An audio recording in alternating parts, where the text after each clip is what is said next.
1968 Chevys, but we need to make this one truly custom and not like any other. We'll be building an entirely new dash, something that'll give us a new feel for a very old truck. You know, this is the first time making a frame with cut plate like this for extensive. It's only been a few months since we finished phase 1 on Ronald's 71 Suburban. What brings you back? I need some more work done to it. We can definitely weight this thing up. I've discovered a huge no-no. You know, it's not only wrong, it's dangerous. I'm always up for making things go fast. This is the definition of custom.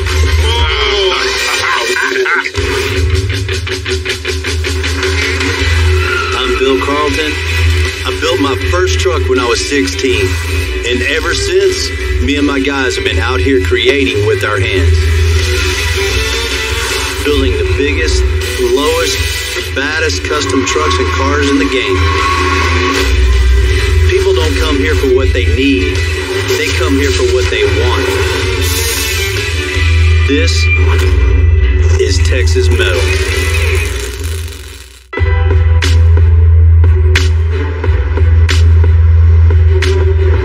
Customer Jose, he's got to have a 68. Jose been to a few places looking at a couple projects. None of them really worked out, but hopefully today we'll have a little more luck. What's up, Jose? Hey, Bill, how you doing? Well, I've been looking for a 68 for a while, but I haven't found one that has caught my eye. So my boy Rigo said he's got one in the back of his shop, man. Maybe we might be able to make a deal if you're interested. Maybe we'll test drive this thing. Let's check it out, see what he got. We'll see what's up. Rigo! What's up, baby? Rigo's a welder who helps us out from time to time. He's got a 68 Chevy in the back that he's used a few parts off of that'll be right up our alley. It's in the bag, man. I hope it can work out a deal. How's the body look? Body's straight? It looks good, man. For what y'all gonna do is right. All right, well, let's check it out. Look at it. The 68 truck has always been my dream truck since I was a kid. Growing up and going to car shows, it's the one that always stood out for me. Here we go. There it is. Well, Bill, it is a 68 cab.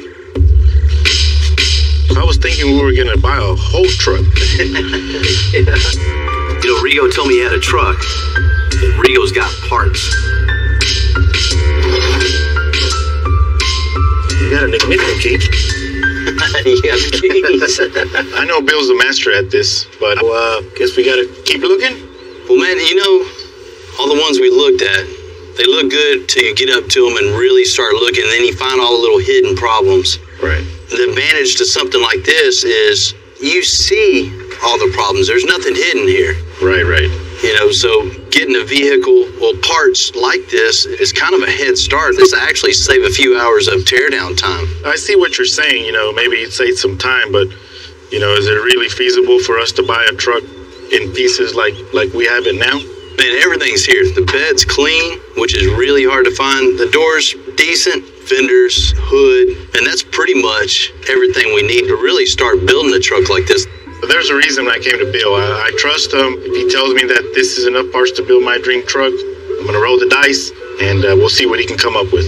Man, we don't need 85% of the truck. Okay. We're just going to toss it and start anyway. So you want, you know, a full custom chassis, suspension, the brakes, new wheels, tires, crazy engine, and interior. I mean, You'll have to tear it apart anyways. I think it's a heck of a start, man. Right. Yeah, I want that truck that's a showstopper, that's a little unique. If you think you and your team can give me my dream truck with these parts, I think we can take it off Rigo's hands. Sure, let's go holler Rigo.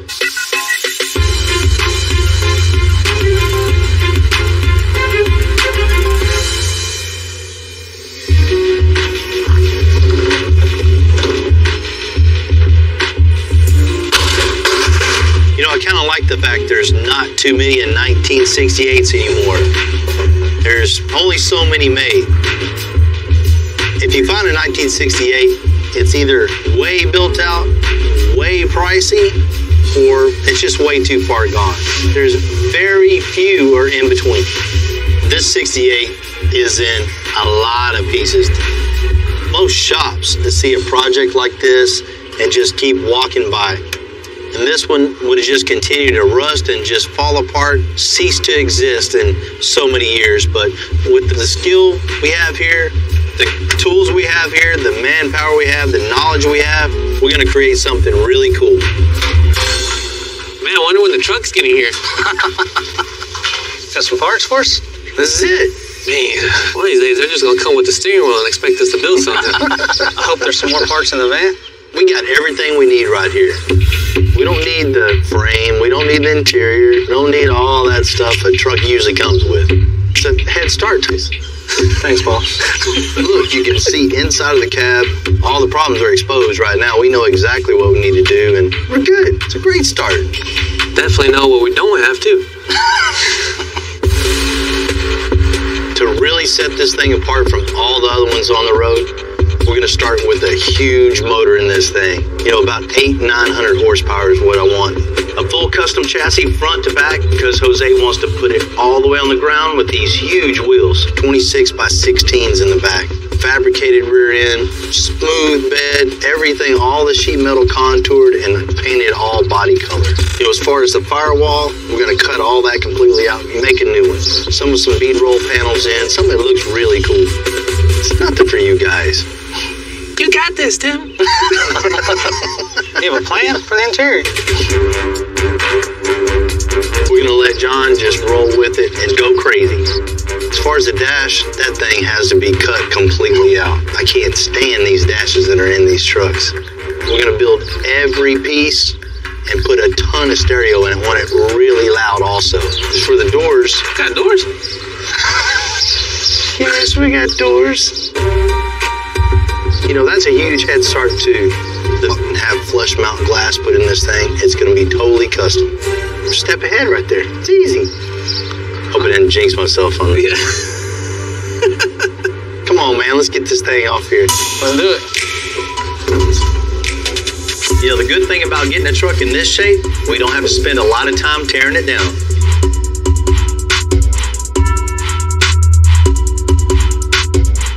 We sent the cab straight to blast, and because that's all we have is the cab, it came straight back. And it's in pretty good shape. But we're not done tearing it down, because now John's going to make room for a custom dash. So we're going to do something in this truck that's going to give us a nice new feel for something that's been done over and over and over. You know, you can only beat a dead horse so long until you just throw it away and buy a new horse. So, new horse. The plan here is first, we've got to get rid of all this old dash. We'll be cutting from door to door, all the way across the top, unbolt it, and just throw this whole thing away. We're going to be building an entirely new dash, new instrument cluster, AC controls, something that'll give us a nice new feel for a very old truck. Now there's nothing left to do but everything. Yeah, but everything.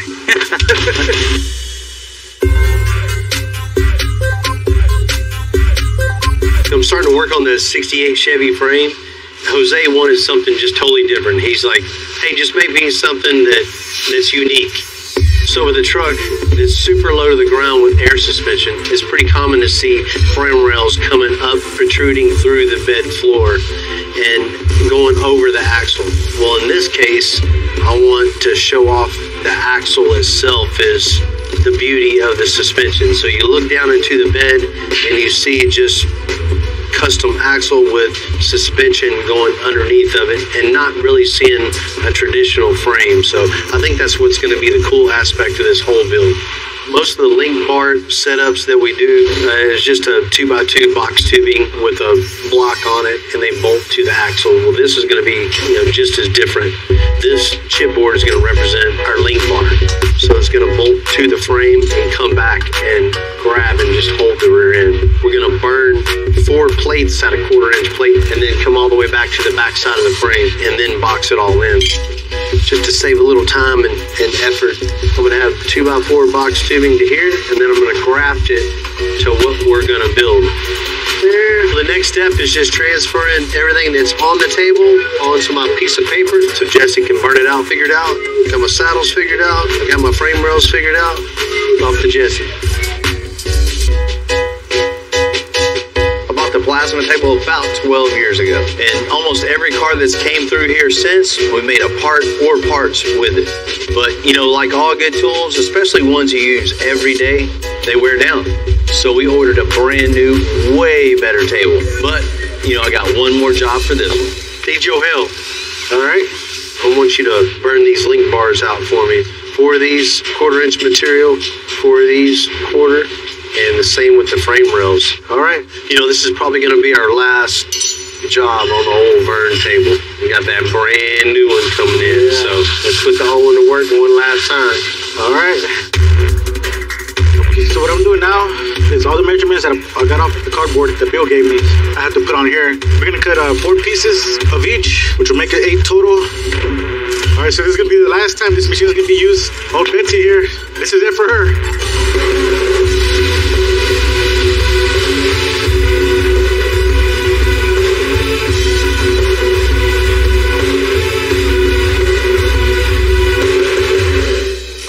Those look good.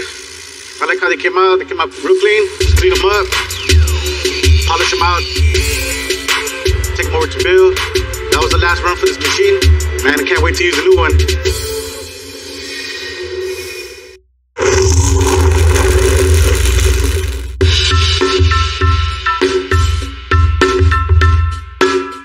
You know, there's a good reason why 68 C10s are so popular. With that classic body style, there's a lot of room for customization. For me, the difference between an average C10 and an over-the-top C10 is most definitely the details, like a John Burgess one-off handmade dash. This is essentially the foundation for the dash. Everything's going to attach to this and be built from this structure out. So I want to make sure that this piece lines up and gets in here exactly where we want it, nice and smooth and even. Because if not, we're going to see it in the end. And with this being the dashboard, you're going to be sitting here staring at it all day, every day as you're driving this truck. So you'll see what's wrong with it. So we want to make sure we take the time to get everything just right. We'll get it secured in place and get ready for Brian's pieces. Got a delivery! Just in time. Ooh, hot off there. Hot. Don't touch it. Well, I just getting everything marked out here where they're all going to go. I'll mark them. You want to cut them and we'll get them glued? I'll cut them. Got jigsaw ready to go. Ready to go. Let's do it.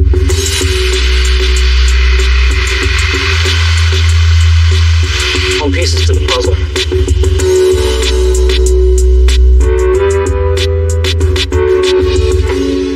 Perfect.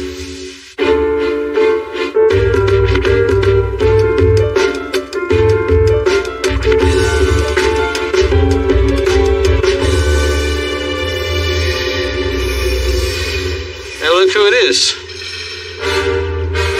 Oh man, he's back. It still looks good. Man, it does. It's only been a few months since we finished phase 1 on Ronald's 71 Suburban. It came in pretty dated, but it left with a huge custom lift, big wheels and tires, and a completely custom interior, dash, headliner, seats, and audio.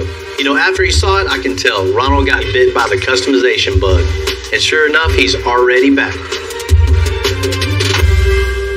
What's going on, Bill? What's happening? How you doing, buddy? Man, how you doing? Tim? How was your drive? It was good, man. How's that thing doing, man? It's awesome. Turning heads everywhere I go. Yeah. It draws a crowd. Man, that thing's still looking good. It's beautiful, man. I'm thrilled with it. Man, that's always good to hear. Oh, always, yeah. What are you doing? What brings you back? I need some more work done to it. Phase 2? Phase 2. All right, now you're talking. Drove it around a lot, had a good time with her. Phase 2 is now on my mind. The bug bit me, and I'm totally into it. You know, I really want to take this truck to the next level. So, Ron, what you thinking on phase 2? I'm thinking I need more power in the motor. I need something to beef it up a little bit. I mean, it's good the way it is, but it's a big truck. It needs some power in it to push her around. And some big wheels and tires. It sure is, man. It sure is. Let's check it out. All right. Ron, it's definitely a little underwhelming, right? Definitely. I mean, but you got a great platform. I mean, the LS in it is definitely the way to go. I mean, we can definitely wake this thing up. I'm sure you can. You know, I think what this engine compartment needs is a supercharger on this thing. New intake, you know, new exhaust all the way out the back, and some painting underneath here. You know, bring the body color into the engine compartment and just make it so, you know, you can be proud of this thing when you pop the hood. I won't be afraid to open her up. Yeah. Let people see this part. I agree, man. We need to add some color, add some style, take off this stock valve cover, stock air cleaner. That's gotta go. I think everything in here's gotta go. I'm trusting you, Bill. This thing's gonna be right. You know, it's a shame having a custom truck where you can't pop the hood. So I'm glad Ronald wants to fix up this engine compartment. I think something else that might be pretty cool on here is, the thing looks mean coming down the road at you, but maybe adding some aftermarket bumpers to really just finish off the attitude of it. Yeah, it's got a lot of attitude right now, but you're right. I think some bumpers on will set her off. Yeah. Another thing is, I'm getting up there in age, man. And my knees can't take jumping out of this thing all the time. We lifted it too high for you? It's a little too high, man. So, some nice steps on there, whatever you think, to fit the vehicle, you let me know. Would definitely get you hooked up with that, but wouldn't want to put a Nerf bar or anything on this. It just looks too clean from the side, not seeing the steps. So we'll get some retractable ones so you can still get in it easy, but I agree. I'd rather not know that they're even there. I think that's the way to go. That sounds cool, man. Let's get this phase 2 going, go make it official. Sounds good.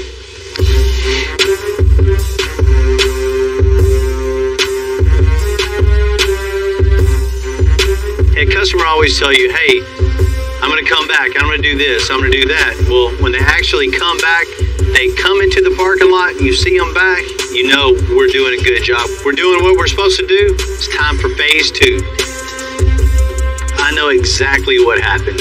Once a customer gets their car for a little while, they drive around, put miles on it, their brain starts working. They start thinking about, what they need, what vehicle better. That just goes to show you, when you're bit by the custom bug, you get that feeling. You just got to have more and more and more. Just like any part of the project, especially like a phase 2. I just love that progression. I love how the project evolves, even bigger and better.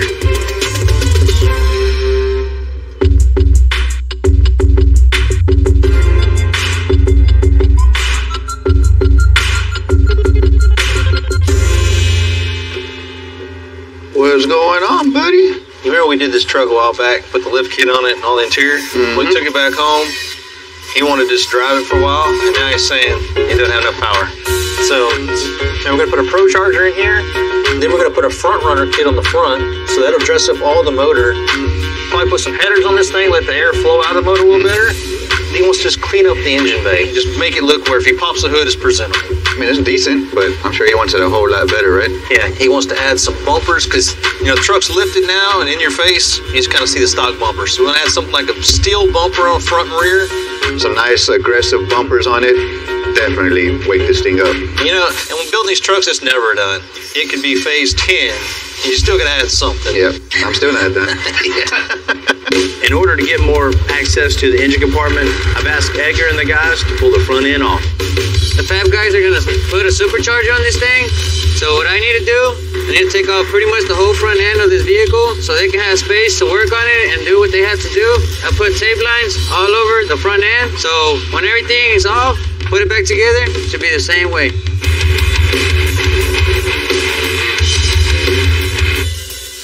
Ahí, go up, whoa, whoa, whoa. No, the other way, the other way. Ponemos en medio. Putting this engine apart, you can tell it looks like it has a ton of miles on it, which is typical, road dirt, road grime, everything from driving your vehicle, which this man did. But it's all coming off very nicely.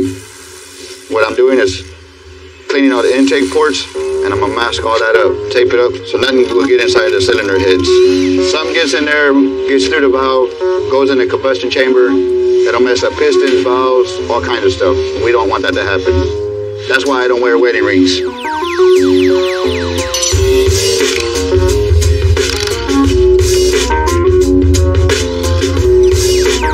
Oh no. There's a big notch in this frame, which somebody made in order for the exhaust to clear. It shouldn't have been this big. When you got a notch of frame like this, you got to go back and put some kind of reinforcement back in there because you just took out a lot of strength. And driving around with notches like this is really dangerous. So we got to build it back up the right way.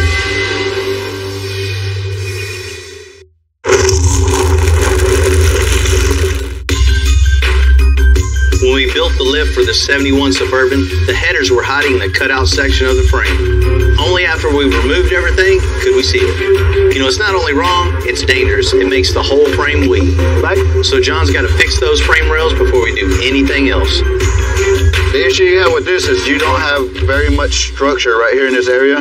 How thin it is to the wall when you're driving, going through rough terrain or whatever.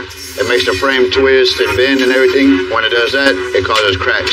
So what we're gonna do is go back and repair this, grind this up, clean it up real nice, make it look like it's never been cut before. Now I got those grinded down. I'm ready to cut out the plate to go in there. So we got us 1.5 by 5 inches, 3/16, same thickness as the frame that we're gonna patch back up in here. But first I gotta get this piece to fit in there perfect. Once that's done, we'll get it welded in. I think it should fit in there now. One of the best things you can do when butt welding some plate together is make a nice bevel on the edges. Wherever you're gonna butt to, you do it on the plate and the material so you get a nice V groove in there. When you lay your weld down in there, it penetrates all the way through the bottom end of the plate, and you only gotta weld the top. You won't have to get to the bottom because your penetration will go all the way through. Got that fully welded in, a little smooth out, and it'll be good. We got the strength back in here, it's good as new.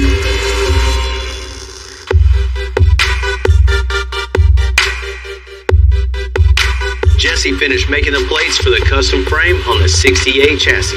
So now all we got to do is box those plates in.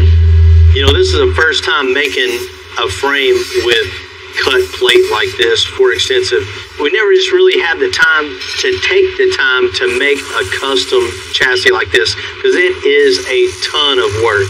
Jesse did a real good job of cutting out this 1/4-inch plate in the shape of a frame. So the next step we're going to do is wrap some 2-inch flat bar all the way around the shape of the plate, and we're going to box it in, weld it, grind it, and it's going to look like it's a bought piece. So what we'll do is just bend this by hand. You see we've got a flat spot here, so it needs to be a little bent, a little more right here. So bend it a little more right there.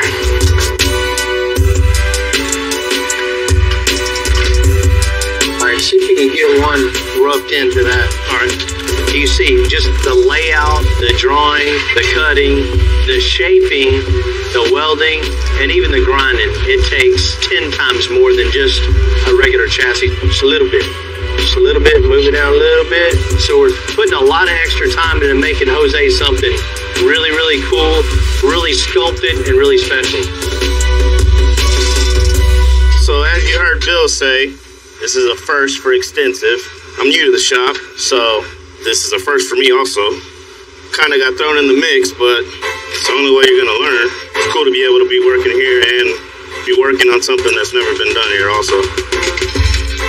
You know, we got a lot of tools around here to do all kind of different metal shaping, but, you know, sometimes it's just way more efficient just to grab the metal and just start manipulating it by hand. And, you know, that's the true definition of working with your hands and being handcrafted.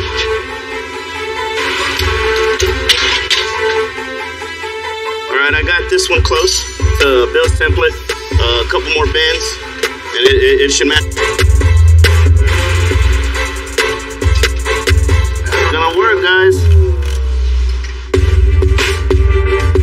While we're boxing in the 68 Chevy's frame piece by piece, over in interior, John and Brian are moving on to the next stages of the custom dash. You know, the structure's really coming along. Everything's starting to come together and take shape. We got to have some place to put a headlight switch. So what I'm going to do here is I'm going to attach that to the dash pad and make that part of the dash pad, and it'll come down and sit on top of the dash right here. Sits here, you got your headlight switch right here. It'll all tie together. It'll look pretty cool. That's the thing about these things. They're organic. They kind of take shape and do things as you work along. So as Brian's over here doing the body work and getting the lines in and everything's starting to take shape, you can really see it and know where you're headed. And you know, you get to add those little touches to it along the way to make sure that everything flows perfectly and just nice. The cool part about it, the organic part of it, is just it grows as you go. So it's enjoyable.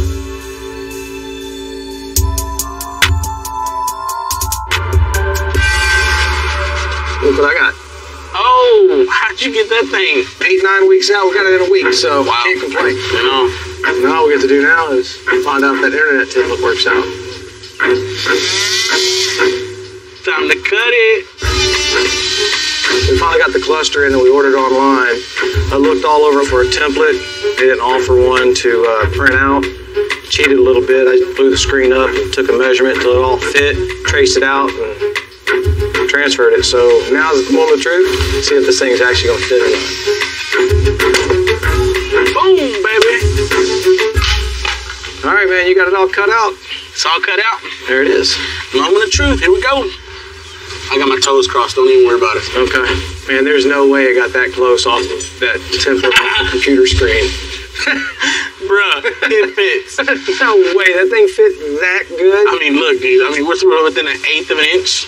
Just need a little mud to make it dead on perfect. But I mean, you can't get no closer than that. Just guessing. Right on. Cool. Sweet. Well, let B's Mud Palace go to town. Time to mud it up.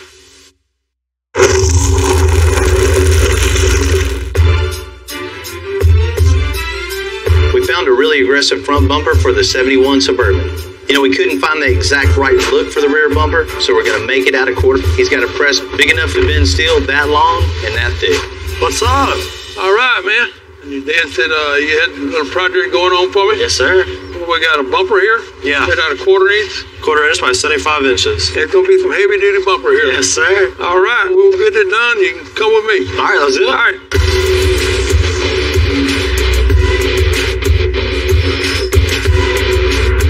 This metal here is real thick metal. It weighs about 500 pounds a sheet, 10 pounds per square foot. So that's what we're working with. All right. It's really cool that my dad can just give me a couple pieces of paper and some measurements and dimensions. I give it to him, he knows exactly what to do. All right, what you got now? You got 2 inches right here? Got 3 1/4, 7 1/4 altogether. All right, we're going to get this show on the road here. This is a 12-foot long press brake. It's 250 tons pressure that it'll bend 90 degrees. If you need a big piece of metal bent, you need to come see this brake right here. Now, let's see. Yeah, it looks good, man. It does. I think we got it. Thanks, sir. I appreciate it.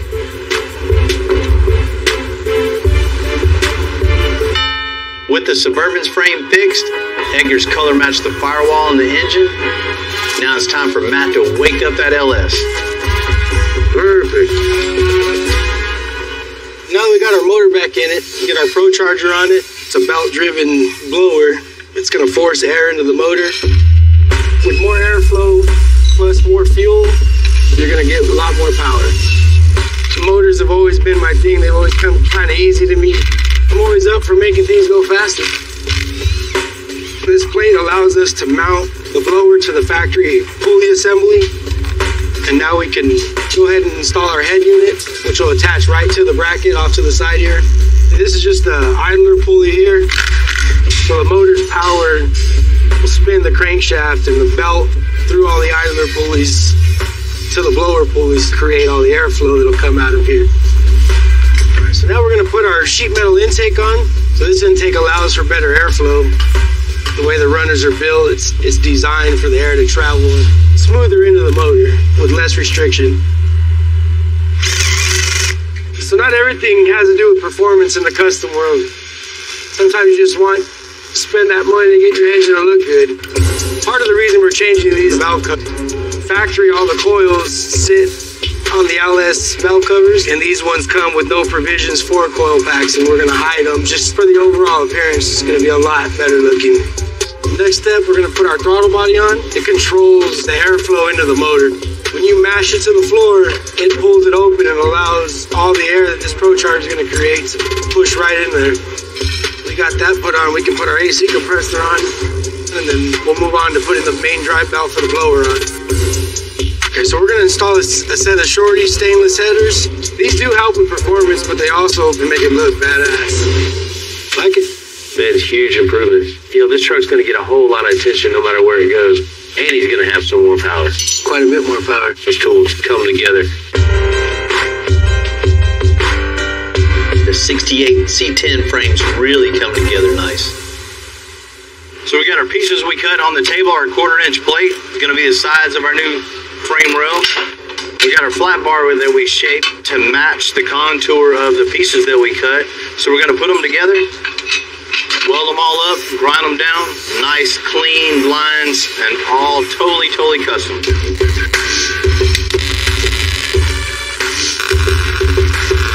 Step is just tacking the top part of the frame in.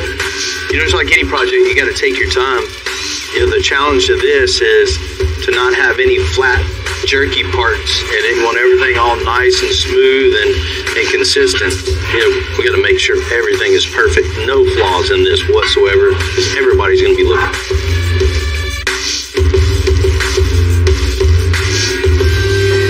Thank you. You know, after a whole lot of cutting, welding, grinding, hand bending, we're at the point we finally start to put pieces together, and it's finally going to start looking like frame. Man, this thing looks cool. Man, it's getting there, huh? I haven't seen one of these before, or one like this.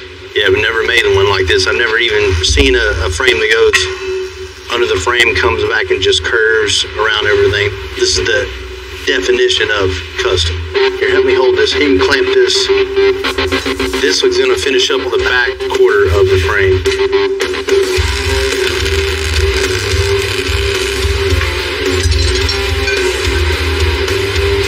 Damn, that looks good. You know, we're gonna be putting a lot of heat, a lot of welding, and a lot of grinding on this. You know, so I want to maintain this being level, straight, to worry about it moving. If it does move, I can see it coming off the ground and how to correct it as we're building it.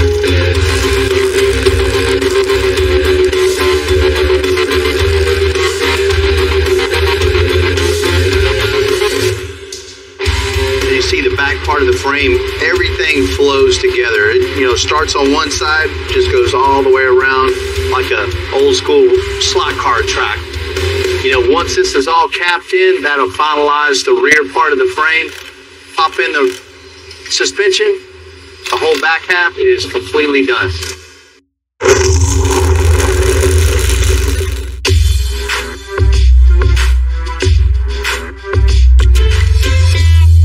Good morning. Good morning. How y'all doing? It's going. Give me some good news on the engine transmission for the 68. The motor and trans that the customer ordered is not ready yet, and we don't know what it is or when it's going to be here. That always complicates things, right? Yeah, he can't get a hold of his transmission guy, so we don't know when it's coming, specs, we don't know anything about it. So we can't mock anything up or anything? Nothing at all. And our lift space is hot commodity.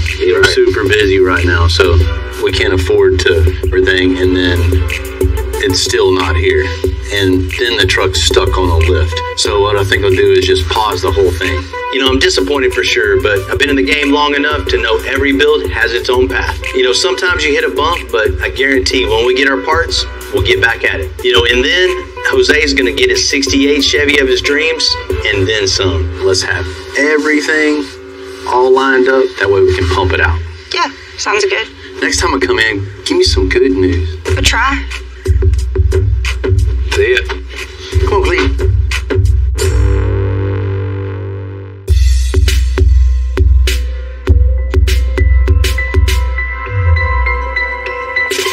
You know, this shop never stops. One might slow down a little bit, but at the same time, phase 2 of the Suburban is almost complete. We got our super strong 1/4-inch plate all bent at a nice little angle, so it's gonna look really good up against the truck. So the next step is just tacking it to our bumper brackets that we made and start building. Yeah. You want to just 45 this back? Just kind of getting an idea, kind of seeing what looks cool, what doesn't.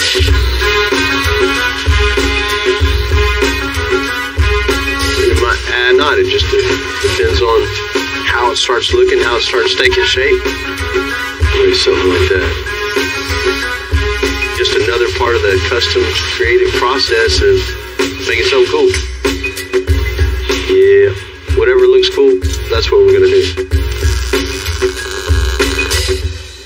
Man, this is rounded right here, and this is kind of stepped to go with the bumper. So I'm trying to manipulate it enough to where I can make this have a bend on this side to follow this, but then I'll probably make it come out, and I'll just cut it with the rounded part, make it follow the bumper. Let's see what it looks like. The good part about working at a shop like this, you can do just about anything. Just whatever you think up and create, you can do it on this piece of metal.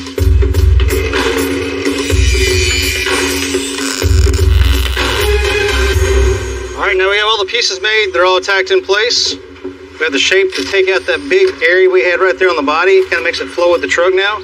And then we can pull the whole bumper off, weld it out, and put it back on.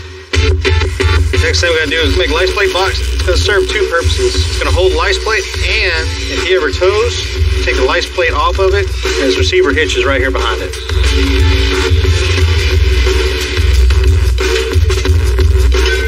I do this, but if you ever want to tow something, it kind of disappears when the license plate's on it. If you ever do need to tow something, take the license plate off, put your receiver hitch in, pull it.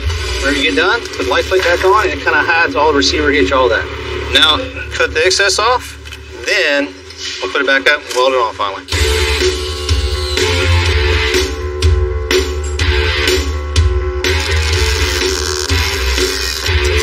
We can weld it up here, all the way around, and then come back with a big flat pad and just go down it until we work it down where there's no more weld. It carries the same body lines, but you don't ever get into this hard edge, and it just looks like a more finished product.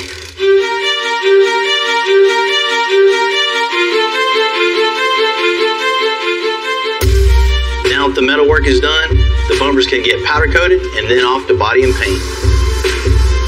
Matt's all done waking up this LS with a Pro Charger.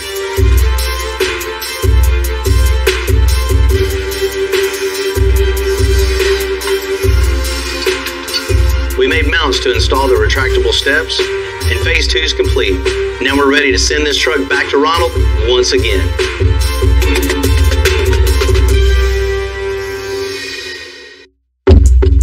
Than what it is now. Started off with a little shack, maybe like one wall full of parts. I was just answering phones, most basic stuff ever. And then as it grew and we started selling more parts, more phone calls, more customers, more builds, more appointments. And it's where we're at now.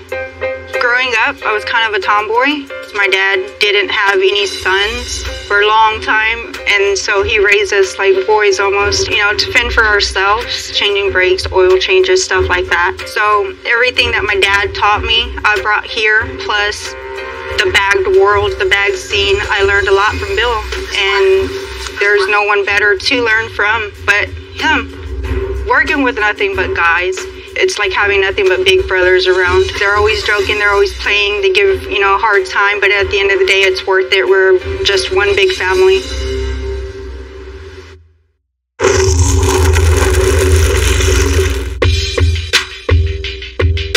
Real deal, Bill. What's up, Bill? What y'all doing? How y'all doing today? Good, man. Big bro in the neighborhood. Just sliding by to get some inspiration. You know, you got something going on over here, man. You know, I always like when Slim and Raymond come by, but today, you know, I can tell they're on a little mission to see which way the tree. They're in the right spot. You know, I mean, we've been sitting on the same fleet for a minute, man. This time we gotta blow their mind one more time, man. The Mac's still holding, but, you know, we ready to do some more builds. Yeah. Just trying to find out what I'm gonna do next, man. Is it gonna be old school, new school, big truck, or you know what I'm saying? What? Like, get us some ideas. Man, you already know we just always lifting something up, dropping something down, cutting something up. What's up, Bill? Ready to load a Suburban out? You got a Suburban? Yeah, man. You want to check it out? Yeah. You know what better time for Slim and Raymond to stop by and check out our latest build? We're just about to ship off phase 2 of Ronald's latest and greatest Suburban. Oh, man. Look at this, bro. That's an old school. You thought it was a new one, huh? Yeah, I thought it was a new one. That's the old 3-0. Hold on. Nothing better not getting in the way of that, man. Yeah, that thing's heavy. That's for real. Yeah, you don't ever see these going down the road. Never, man. I ain't seen one in so long.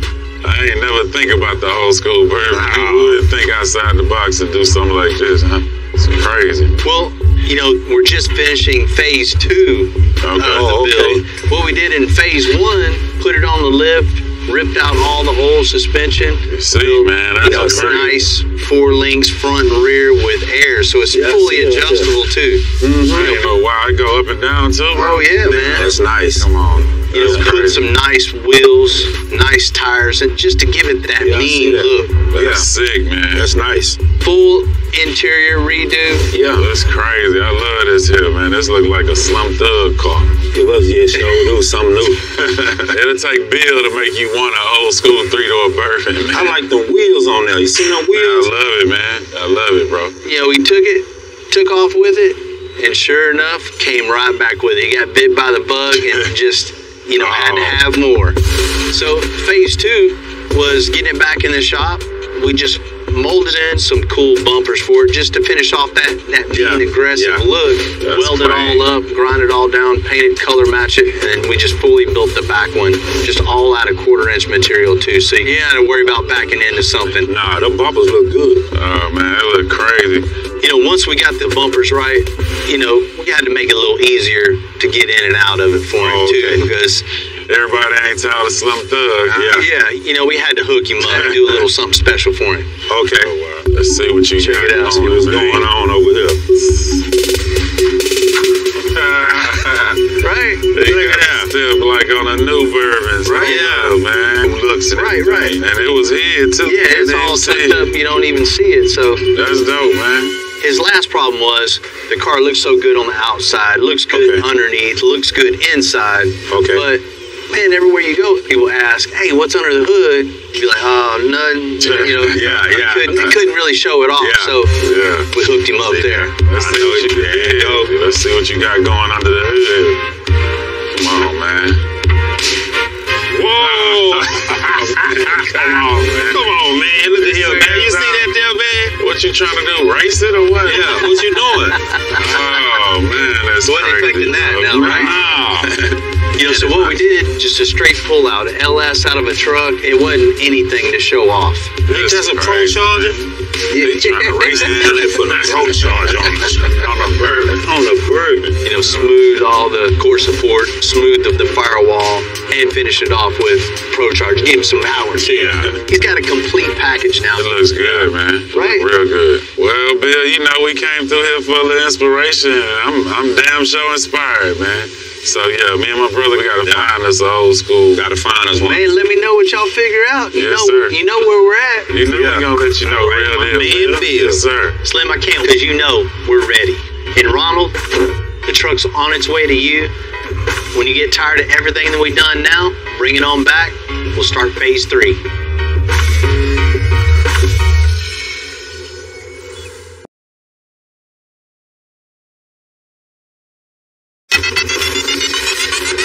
Oh my God, Bill, what's that, man? The 85 C10, these things look so good low to the ground. He just wants us to go big on this thing. New everything. Free reign to do extensive chassis, big wheels, big brakes, big motor, full interior. Do it all. Now we have room for activities. 1923 Sea Bucket. See the movement there. He's out cruising, turns a corner, and the rear end breaks loose. You're lucky to be here. Oh, this is beautiful, man. I'm Bill Carlton. I built my first truck when I was 16. And ever since, me and my guys have been out here creating with our hands. Building the biggest, lowest, baddest custom trucks and cars in the game. People don't come here for what they need. They come here for what they want. This is Texas Metal.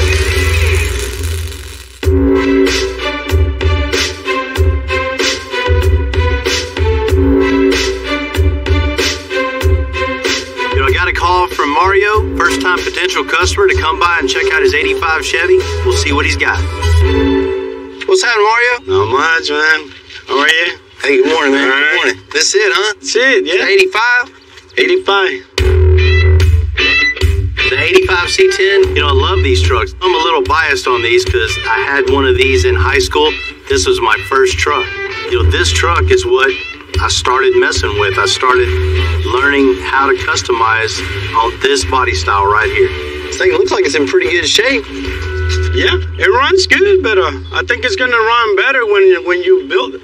So what do you want to do with this thing? Lift it? I want to slam it on the floor. Definitely want it on the ground, huh? Yeah. Heck yeah. These things look so good low to the ground. As far as new engine, interior, everything, New everything. Frame, paint, engine. you just want something custom. Yes, sir. And I like that. Yeah. We can build you a full custom chassis, you know, wide 24 by 15s on the back of this. Okay. 24 by 10s on the front. Lower this thing really low on a nice new custom frame. Okay. Just a total showstopper. Okay. You have any color preference in mind? I see you have the orange trucks. Yeah, my orange trucks, that's what I want. I see. You want this thing orange so when you pull up at the job site, everybody knows El Jefe's here in the orange truck. Yes, sir. Yeah. Heck yeah, this thing looked 350. Man, Mario, so just chunk this. Just start with a brand new and something with a whole lot of power. We'll shave the firewall, come up with some nice, cool custom panels in this thing. Okay. Really, when you pop the hood, you just get that wow factor. That's what I want. Let's check out the interior of this thing. The interior is nice. Definitely can't have an orange truck with blue interior, so this has got to go. Yeah, it's got to go. The new headliner, new carpet, new door panels will make this thing look good.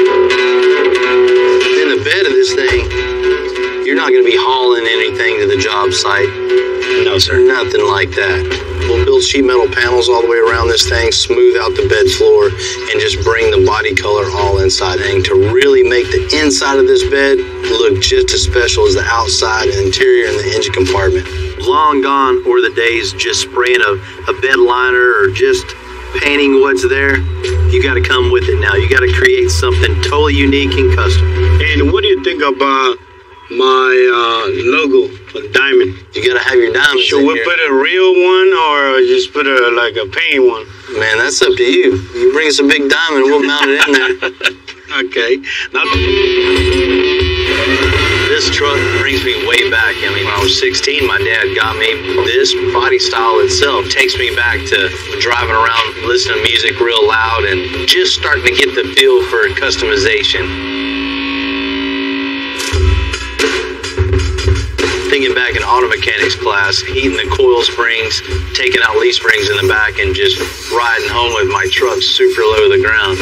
You know, my dad was really angry with me. It's amazing to even think about. And I can't wait to get into this thing, get it tore apart, and really get the creative juices flowing again and create something really cool and unique for the square body world. Every part of this truck is going to be custom, and it's going to be just like nothing you've ever seen before. Come on, Timmy. Trip down memory lane or what? Right. This gotta remind you of getting in trouble a little bit when you were younger, huh? A lot of it. There's a lot of C10s out there, a lot of the square bodies. You know, seems like everybody has one in the garage, so it's gonna take a lot to really stand out. He just wants us to go big on this thing. You know, the first thing we need to do is tear this thing apart and just start from scratch. Full chassis? Full chassis, really low to the ground. What's that turn them big old tires? Mario wants a Corvette engine, so I'm thinking probably an LS 7.0, you know, LS7, something like that. Oh, wow. Man, with that much power, you're just going to see a street going down the road. Yeah, an orange street. His company colors are all orange, so we're going to paint this orange also. And we're going to incorporate, you know, his company logo somewhere. As far as the interior, just gut everything in here. I mean, I love these trucks, but this is one of the ugliest interiors you can get. There's no creature comfort in there at all. These square bodies just have no style. We'll just take the cab and front end off this thing and roll the rest out. We don't need it. So basically, he's giving us a free rein to do everything. Extensive chassis, big wheels, big brakes, big motor, full interior. Do it all. Well, let's get started. This is going to be cool. Let me check the front. Back when I customized my square body 30 plus years ago, I wasn't at the level of making handcrafted chassis yet. But now, we are.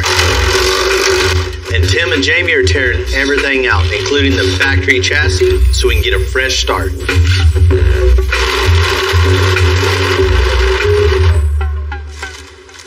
the bolt right here is, normally this is all kind of rotten. It's kind of expected, but got some skills right here. So I put this tool to work.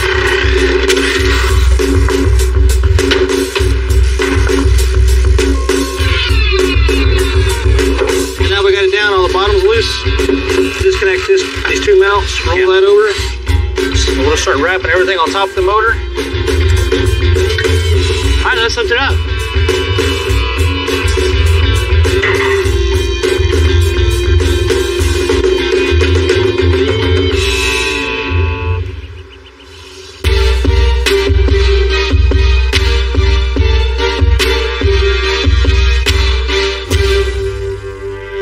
Mario wants this truck sitting on the floor, and a custom chassis makes that possible. So I measured front to back and drew a sketch for Tim and Jamie to get going on. Now this is the frame for that blue square body. You know, square bodies always look good on the ground with a big tire at the back. You're a square body guy. I love them. You had a couple of them? Yep. Okay, so I'll get everything ready at the saw, and we can get to cutting. We'll lay the two frame rails on top of each other so we know exactly where they're cut.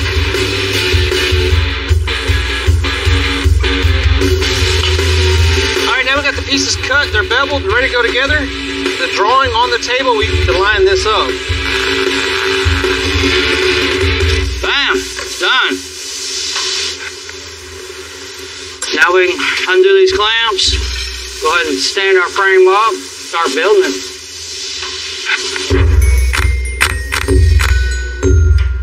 Now that the frame rails are built, we're gonna get the right spacing. You know, the next step is just making everything lined up nice and parallel. You got 131 and 9/16. Nice and level. Gotta get my table level. We'll use this piece of 3-inch tubing to simulate the rear end itself, just so we're not manhandling the big rear end up here. Clamp it up here, get everything nice and square, and we'll just build the suspension right off of this.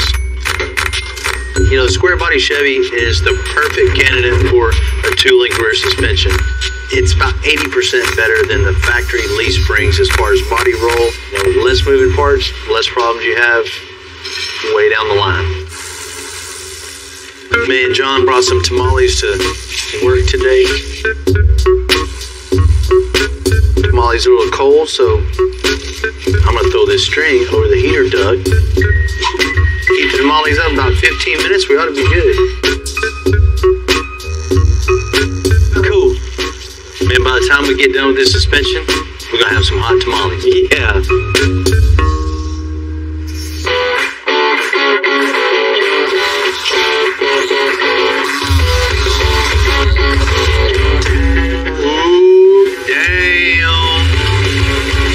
Frame's a little different. You know, we're at the very beginning stages of, you know, a full custom build, and the frame is one of the first things. This kind of kicks off the whole custom creative part of the process. Part of the creative process is making all the little bracketry, creating something cool and custom for each individual frame. So this one's going to be different from the one before. The next one we build, it's going to be a little bit different also. You know, everything's mocked up in place. We got our 2 links, we got our back mounts, we got our shock mounts, got our diagonal link. That's every component to the rear suspension. Time to get my tamales. Ooh, a little warm. Yeah, hot. You know, it's not only a fat table, it's a dinner table too, right? I've had a few dinners right here. Yeah. Hey, these tamales, clean your hands too. What good stuff. Man, the old frame looks good. Man, that was good thinking on the tamales too.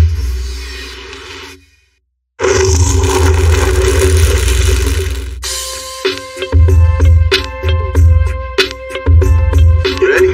Oh, my back. We finished the frame and rear suspension on the 85 C10 square body on the table.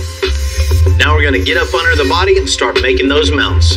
All right, man, let's get this thing all nice and straight. A string line down to it, and then we start making some cab mounts, and we'll finish it over the front. Coming together, man. Once we got it level, and we knew the foundation's 100% true, John's gonna connect the frame to the front cross member. What we're gonna do is build a piece that connects from our under cab frame rail to our cross member. What we're gonna do is transfer this shape to this 4x2 box tubing.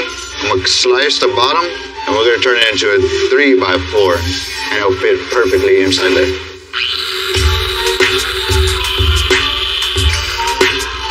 This piece I just cut out, you can see how it's wider on this end than it is over here. So once I cut the other side the exact same way, we're gonna get this edge. Now we should be right. Oh, look at that! Look at that! This 85 C10 just brings me back. Now on with the grind, cuz. I mean, no way we were at the level then as the level we are now, but with every craft, there's progression. And mine's been years and years in the making. And with all that experience, that means we can do it faster and better. Man, that looks pretty good. Now we can continue off the front of the cross member to the front core support.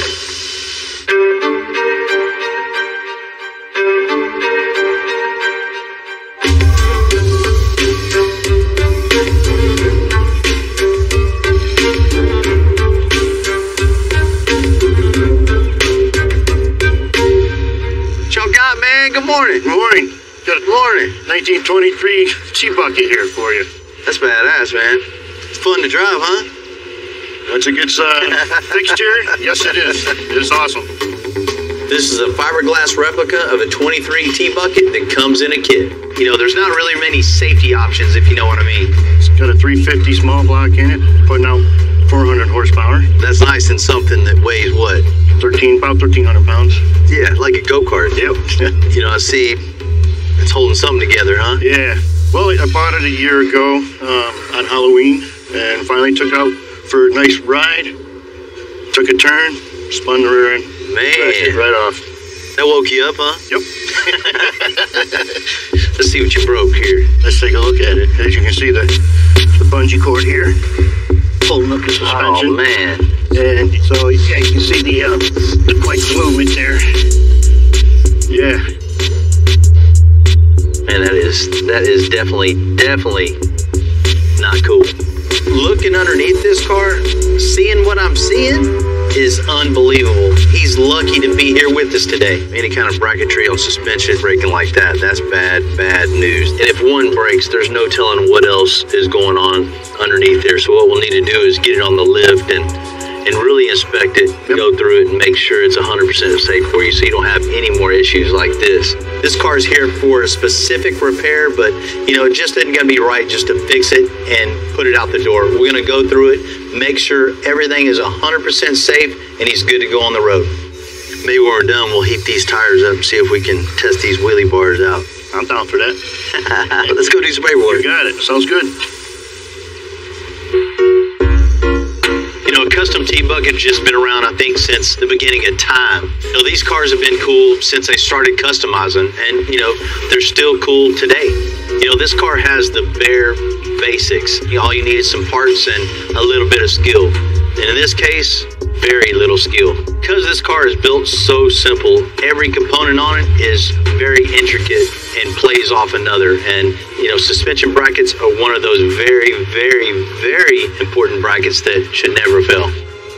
You know, one of the worst things you can do is being broke down on the side of the road. You know, every custom car guy, that's happened to him.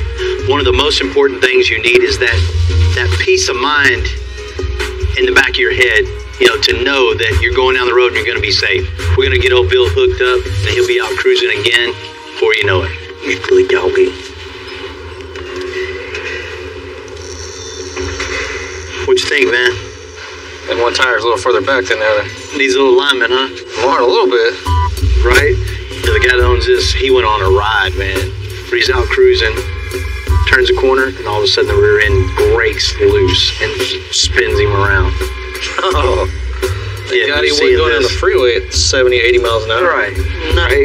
You know, back when you were a kid, you were riding a go-kart, didn't have nothing. That's part of the fun of just holding on real tight and giving it gas, right? But he dodged a bullet on this one for sure. Timmy, you know, the first thing we need to do is get it in the shop, get it up on the lift, and let's pull the axle out and just completely slick it. Let's cut all the old bracketry off so there won't be anything there that can fail later. We're going to start just totally fresh, make all new brackets, all out of 1/4 inch, make it super strong so there's nothing ever going to go wrong with this ever again. While it's up in the air, we'll inspect everything just to make sure it's 100%. Give him that peace of mind back. After a traumatic incident like that, you know that's going to be in the back of his brain. Like, oh my God, am I going to wreck again? Anytime you feel any bump, it's going to be... Yeah, it's going to be that way in the back of his head for a while, for sure. Yeah. Basically, we're fixing something that should have been done right the first time that they just sold on the internet for somebody else to be their problem. Job security.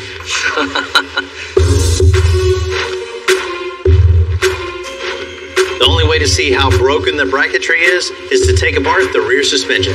So I asked David to do just that. First piece off, 300 more. You can see all, look, they'll be driving down the road like that. Nice and neat. Yeah, I don't even have to do anything. This wasn't tight at all. The more and more I'm under here, the more and more you see stuff that ain't right. Look at this. This not even, the weld is just breaking and cracking right here. It's horrible. If it wasn't just one bracket, it was going to be another one later. This is terrible. I've seen high school shop classes better than this.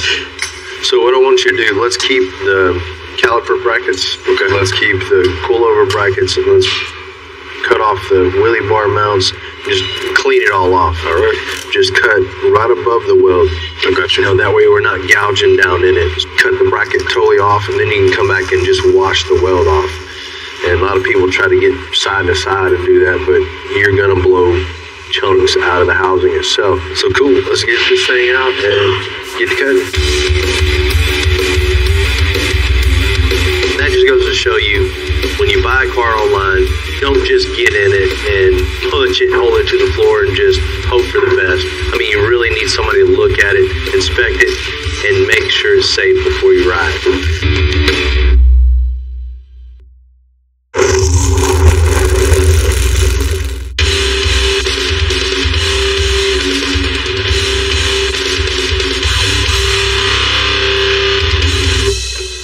I'm sure that 23T bucket looked good online, but man, we got to completely rebuild the brackets to make this drive straight. We got rid of all the old unsafe bracketry that was on here. The brackets for the coilovers, they're working fine. Just the welds are kind of iffy on it. Jimmy's beveling out the old welds and gonna weld right back over. So that way we never have to worry about it again.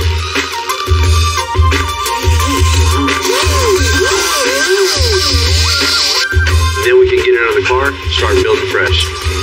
All the way in right there.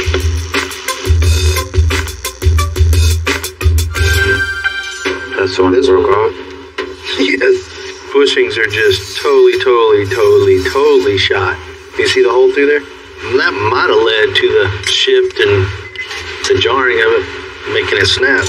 To try to source that correct bushing, it's just going to take way more time than this is worth. So I think what we'll do is just make a whole new 4-link, so there's no rubber bushings in it. It's all, solid swivel mount, so won't be any more play stopping and starting.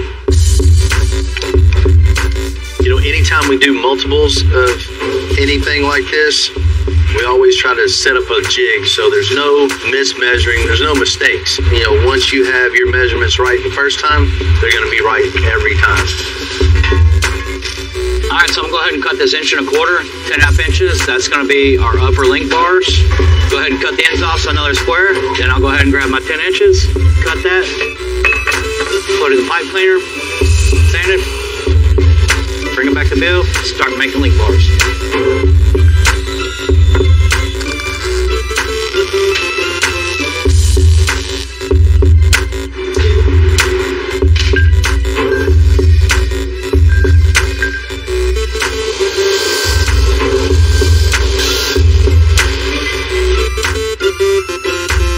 So you can see I got my bungs welded in, got my heims in. Now we got 2 identical link bars.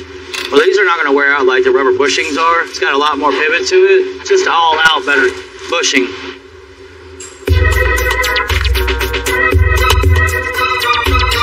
Up the front end on the 85 square body. Next step is putting the motor in. We'll put the motor in. We got to have enough clearance for the transmission right at the cab. I want to pull the doors off, the front end off. Go this way. It just gives me a lot of extra space and a lot of room to work. It's going to make everything go a whole lot faster and not having to climb in and be crinkled up.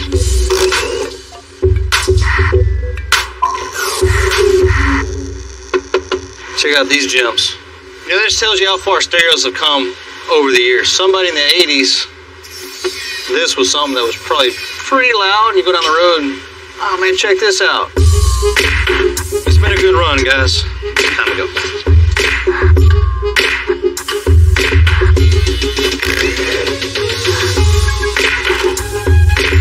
Man, that way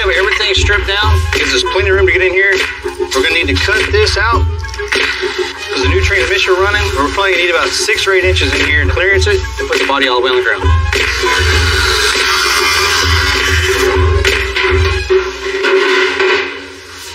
Now we have room for activity.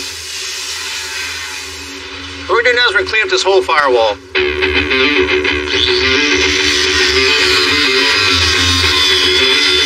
gonna get rid of all pocket. This pocket's to make the water drain off from the windshield. So I'm gonna cut below the pocket so that it keeps all this weather tight, no water gets inside the cab. As you can see, Timmy did a nice job of making all these holes. Now it's my turn to go back and fit them all back in.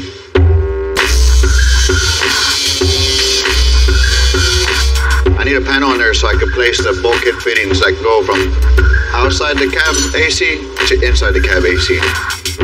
Seems legit. Now we got this panel stuck in place, we can lay out a design of what we're gonna bead roll on this panel. We got all the major components laid out. The brake booster, steering column, bulkhead fittings for the AC. Now that that's all in place, we can get into the artistic point of it and drawing out everywhere we want to bead roll these panels. First thing is to kind of lay out a border on the perimeter around the whole edge. That way we don't go beyond that. Now we could draw something in between it and connect it.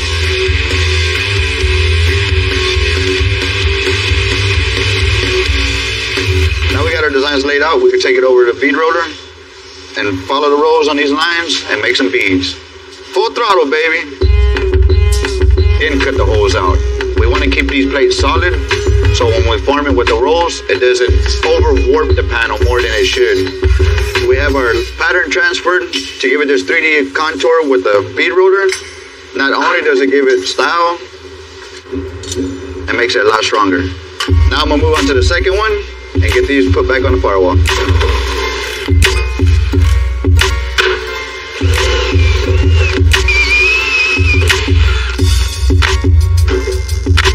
Now we got them done, clamp back in, looks symmetrical, that's what we want. Now they can get loaded in.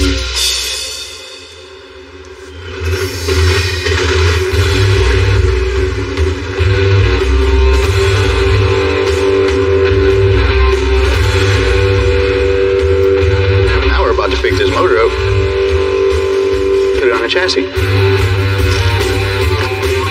This big 6.0 LS is going to give this square body some get up and go.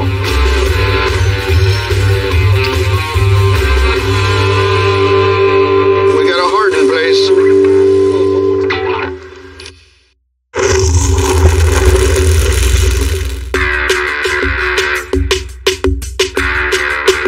The 85 C10 built frame and suspension all mounted, and now the guys are getting going on slicking the bed out. Oh. We need to smooth all this out. The sides, the bed floor, the notch cover, the tubs, get all that 100%. 10 mark lines on every high part of the bed. And what we're gonna do is draw straight lines on this panel, and we're gonna drill holes. All those holes could get welded down to what's already here.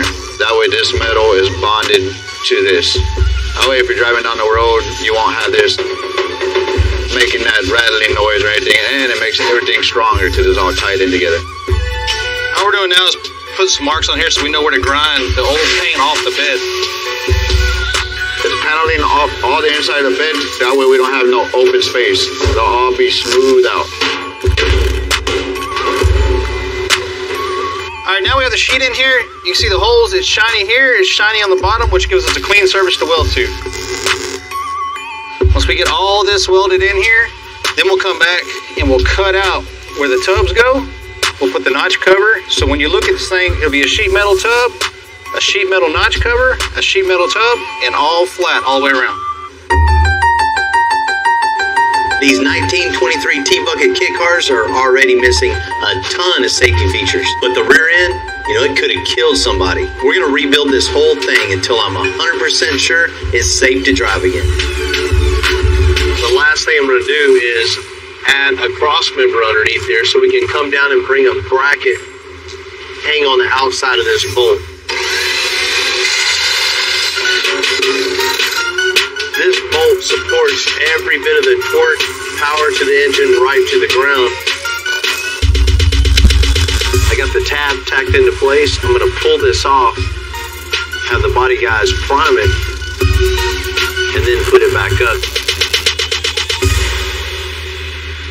I've got the crossmember all primed up. That way there's no rust back behind it. It's ready to weld it in. Last thing's paint after that. We color match all the revamped rear end right to Ford Racing Red. Good. Now we're going to reinstall the wheelie bars, the coilovers, and get these wheels back on the road. Man, this thing looks a lot better. Looks safe, and I bet. Yeah, it's going to be way better now. You know, after a few unforeseen problems, redesigning, a little bit of fixing, it's finally time to give the T-Bucket back. What's happening, Bill? How we doing, sir? Man, doing good. Doing good. How you doing today? Awesome. Excited. Man, I bet. Bill, when you came in, you had a really cool car with a huge problem. That I know. Well, we got it in the shop, went through everything. We're going to give you that trust back, that confidence of knowing when you hit the gas pedal, it's going to go straight down the road with no brackets breaking. Nice, that's what I'm looking for. Well, let's check it out. You got it. I'm excited. Look at this, baby. Back going again? Love it. Yeah, man. That's what I'm talking about. What you think, man? It's all nice and straight now? Yeah, 1000% better. They really cleaned up that axle. It's freshly painted. It looks awesome. Can't wait to get it back on the road. Everything's where it's supposed to be now and super strong. First thing we did is get it on the lift and just pull the rear end out, you know, ratchet straps and all. And just slicked off all the wheelie bar brackets and the 4-link brackets. Pretty much just hit them with a hammer and new 4 links and the bracketry. And then we had my boy Victor chrome them for you. So it looks, you know, like it did when it was originally built. See a couple added extra supports up underneath there. It really needed that. That was the weak point of the whole suspension. You know, that transfers all the torque from the engine itself right down to the ground. All that was just hinging on one bolt. So we went in, made a little cross member, came down with another bracket, and it made it super strong for you. So not gonna hit my left arm. Never, ever gonna happen again. You can have all the confidence in the world that when you hit the gas now, everything's going to stay where it's supposed to be and shoot you straight down the street. Oh, I can see it already. You know, we get a lot of projects through here, sometimes small, sometimes large, but in this case, very dangerous. This is the worst case scenario. Bracket breaking off the rear end. It could have caused just a major catastrophe. But now we got it all fixed. Well, Bill, we got to get your confidence back. That trust, right? So what better way to do that? Let's go for a cruise. Let's do it.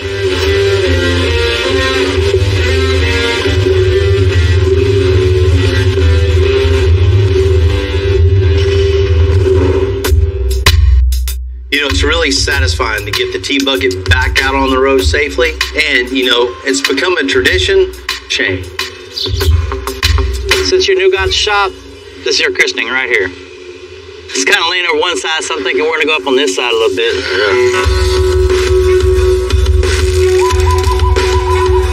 Keep on going. You got to make a bird perch, man. Think about the birds. Last piece, man. All right.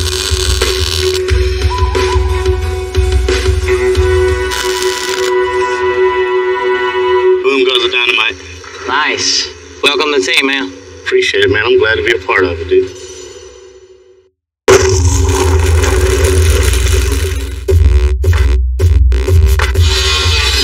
We smoothed the inside of the bed out with sheet metal, and we're putting in the new wheel tubs on the 85 C10. There we go. We got 2 big old holes cut out for some big old wheel tubs for some big old wheels.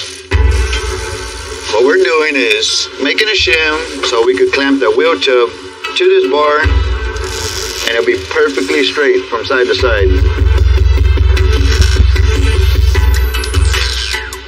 Got these big old tubs in now.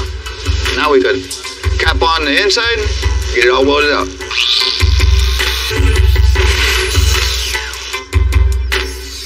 Use a scribe that does a fine line. That's going to carry this radius 100%. So we cut it clean.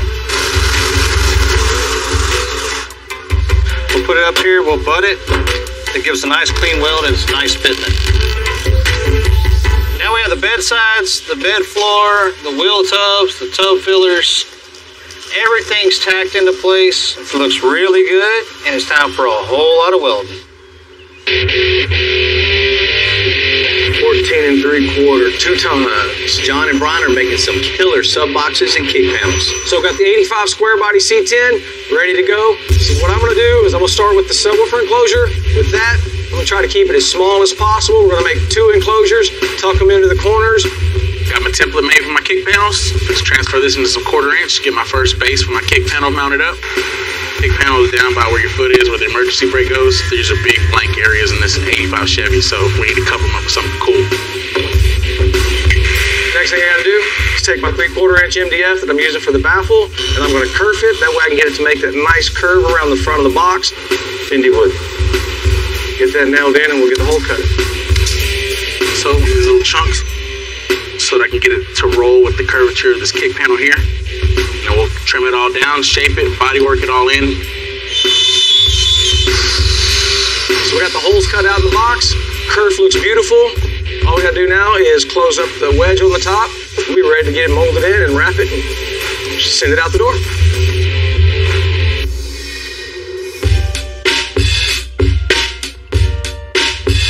Mario, the owner of the C10, wants his diamond logo somewhere in the bed of this truck. So John's gonna head home and knock it out. Just getting off of work, making my ride home, but the day ain't over yet. Got me a little bit of homework. Working in the type of business like I'm in, we don't have 9 to 5s. We have 9 to whenevers. I got a CNC at home that I love messing with and try to knock this out for the guys.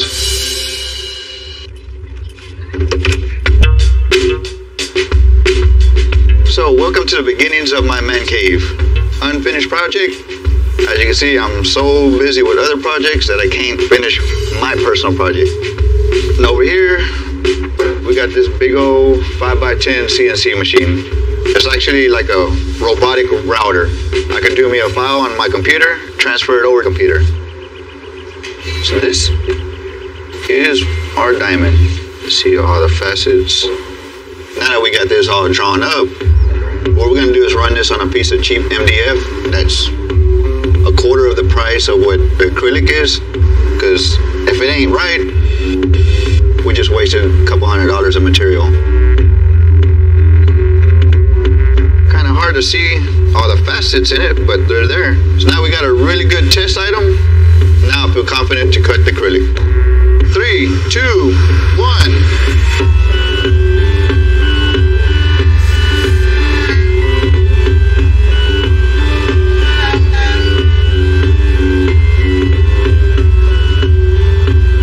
Ready, folks?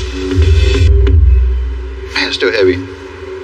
Here we are with our finished product. It looks nice. This is gonna look really good in the bed of that C10. We're done with the metal work on the bed, so we're gonna move it over to body and paint.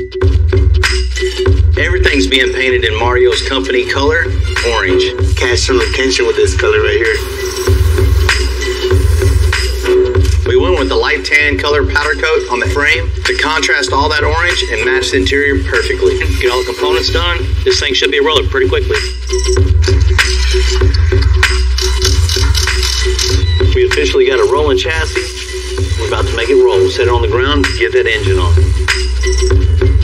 One thing I've learned many years ago, no matter how long you work on a build, like the months and months on this 85 C10, the last little bit is always the hardest. But it also can be the most satisfying when it all comes together. I know Mario's gonna love this truck as soon as he sees it. Now, when a lot of people say they work on cars, this is working on cars. I work to work on cars. I come home to work on cars. Hell, when I sleep, I'm probably still working on cars. My hands are probably still moving, turning wrenches. Up there we got a customer's car. That's a full total build from the ground up.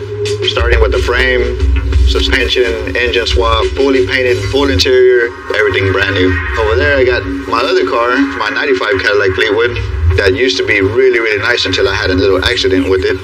This was one of my first candy paint jobs with all the graphics and metal flake and pinstripe and all that stuff that I personally done. You can see the interior panel there that holds all the speakers.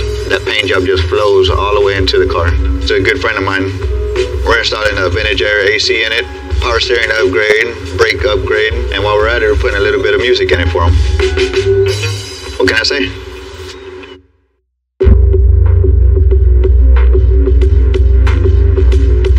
We put a lot of energy into Mario's truck. Huge transformation. There's no way he thinks this is the same truck. This has to be beyond any dream he's ever had of a custom truck. And now it's time for him to finally see it. Mario, what's happening? How are you? How you doing, man? I'm okay. Man, I know it's been a while, huh? Yeah. Man, Mario, a while back I came out to your place and, checked out your project that you wanted to get started on, the old square body truck. It definitely wasn't a showstopper by any means. Right? But, we've been working on it for quite some time, and I think you're going to be very, very, very pleasantly surprised to see this truck, to see how far it's come. But, man, you ready to check it out? I'm ready. Let's go check it out. All right, let's go.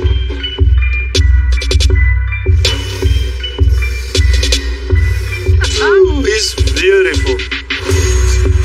Man, when that door opens, wow, it's a beautiful truck. I can't believe that truck came out so nice. No more blue, huh? No more blue, orange. Mario wanted his truck to match the rest of his fleet. We went with a custom mix orange with a little bit of yellow pearl. It looks perfect. This brings me way, way back to my first truck, and that's just something that I just love. Once you set it down on the ground like that, it just makes people want to go over there and check it out, right? Yeah. You can't stop looking at it.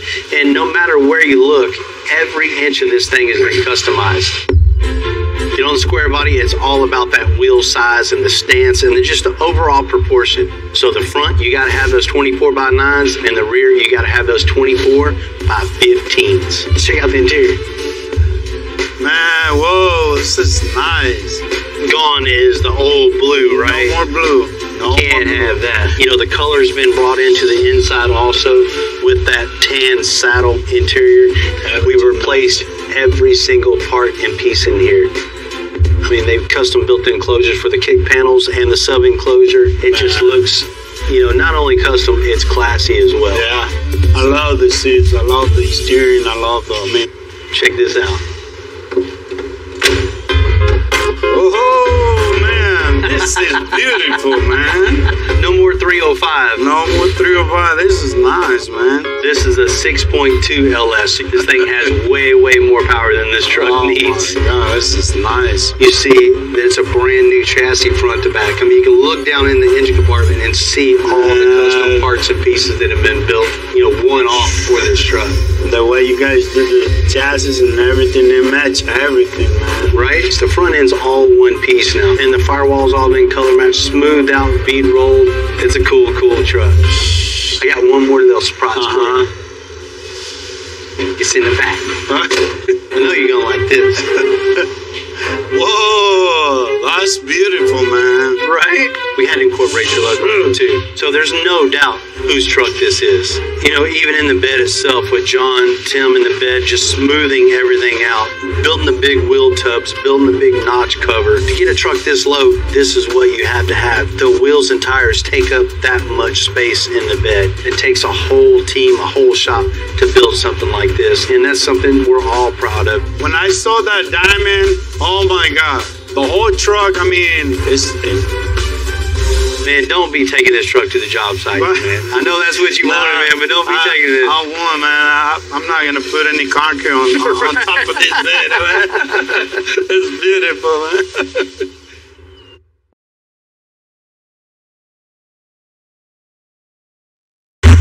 Let the Bronco game begin. 1974 Ford Bronco.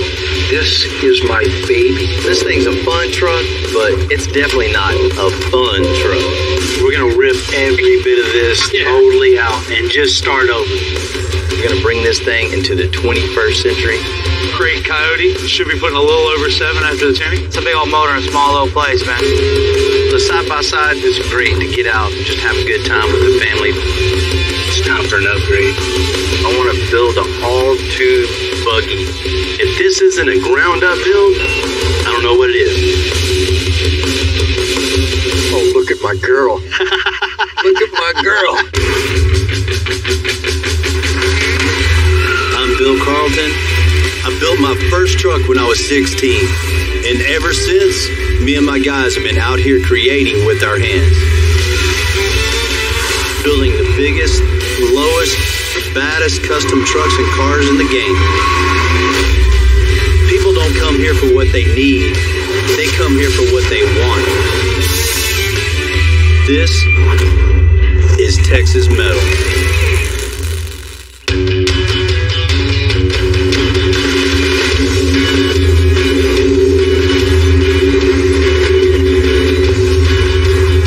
Like seeing a new project roll through the doors, especially, a cool Bronco rolls up, but popping out of the driver's seat. The beast has landed. Bill! Is Ted Nugent. Are these the greatest trucks in the world? They are, man. I'm a big fan of the Broncos for sure. Original Bronco, it's an icon, man. I've been Broncoing my whole life. I got my first one in 1970. I got a 66. I got a 73. I got a big Bill Strop fire-breathing 90.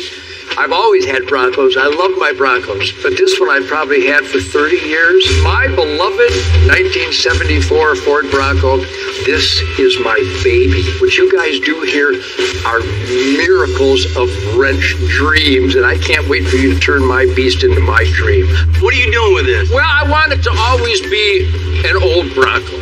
You know, the look, the history, the icon. I want it to be tough, dependable, highway and Baja. And I know you can do it. I've seen what you've done. Absolutely. Probably a lot more horsepower, a lot more torque. I got something in mind for that. I bet you got something in mind for horsepower and torque. Bottom line is I want performance and fun. I want... Or has been all his life. He's had these things since these things were new. So he knows all about the Broncos and he knows exactly what he wants.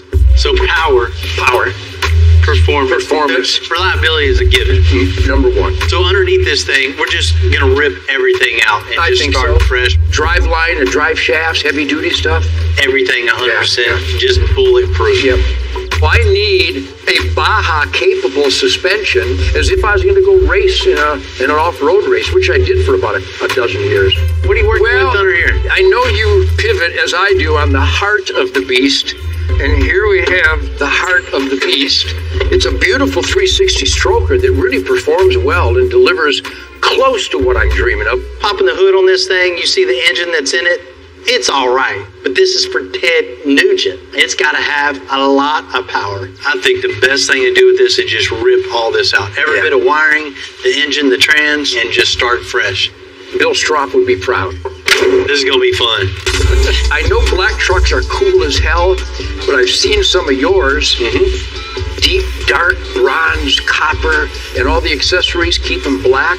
How am I doing? I'm just a guitar player. That sounds pretty good. That sounds real good. The bronze look on this thing with black accents. That's my Freedom Eagle. This is my Freedom Eagle. I know this might not be preferable to some custom truck designers, but when you're all done, put my Eagle back on. All right, you got it.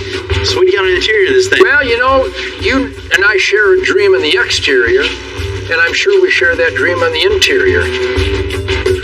The stock Bronco seats are awesome. The speakers are too big. The roll cage, you're going to have to extensifize for me. But I want you to recommend stuff every step of the way, because your trucks are the best I've ever seen. Well, I already know what to do. We're going to rip every bit of this totally out and just start over. New gauges, new steering wheel, new everything. Something just comfortable. I've had so much fun working on my trucks all these years, and I know these guys at Extensive, they love their work. This is their dream job, and this is my dream project. We have a dream, and we share it. Bring my beast to life, Bill. You got it.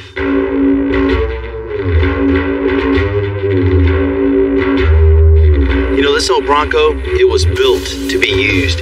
This thing is just meant to go out and conquer things. Every button on this thing, every handle, lever, is built for a purpose. You know, just looking over this thing, seeing all the modifications, time is over. There's so many things we can build at the shop that just gonna bring this thing into the 21st century and make something really, really, really cool for Ted. Before we start cutting up this Bronco, I really need to take it on a spin and really see what old Ted's working with.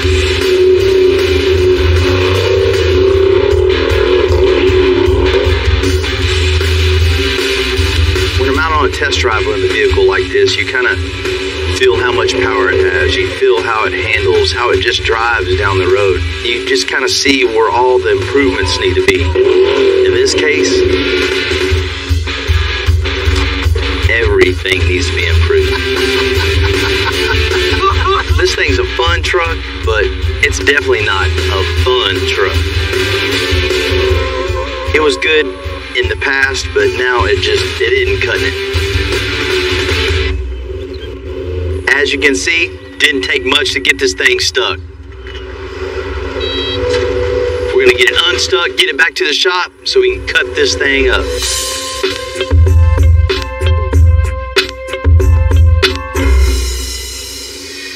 What do you think about the old Bronco? Pretty cool, huh? That's real cool. A little bit. You know, it definitely doesn't have the power that it needs. Bill Carlton said some don't have power. Yeah. Only 9 out of 10 times. Ted wants to get in this thing and drive it wherever, however, off-road, jump, whatever he wants. He's gonna abuse this thing. I want this thing to be able to go 100 miles an hour down the road and just jump over stuff, jump right back on the freeway, haul ass home. So he drives just like you. You know, I might have to drive it home and test it out a day or two, you know, just to make sure it's good for him before we give it back. Right? First thing we need to do is get it up on the lift so we can strip out all the old suspension. Everything's got to go. We'll build a super strong, bulletproof 4-link suspension, coilovers, front and rear, something that he can just launch this thing. Got a stroker 360 in there. It looks nice, decent. It was real cool back in the 80s, but it's definitely not going to cut it now. Rip everything in here, all the wiring, everything 100% out of here. I'm going to put a brand new 5.0 with supercharger on it. This little thing with supercharger. Right? Once we get all the suspension built, John and the guys over at Interior Shop can start building him something old and put back in what's needed. As far as the exterior, of course I like black cars, but in this case, he picked a bronze copper color. Of course, we'll put our little spin on that to really get the color right on it. We're getting rid of the eagle, right? Man, he was pretty set on having the eagle on the hood, so I don't know if I can talk him out of that one.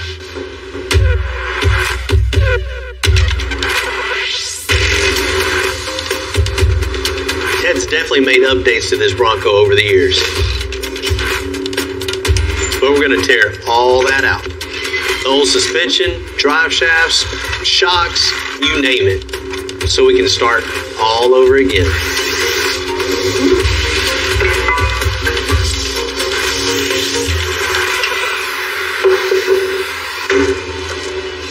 Well, there is a bunch of stuff in here. Bunch of everything bolted down. What we'll do, I guess, is take the hood, flip it all the way back, and then pull everything out from the top.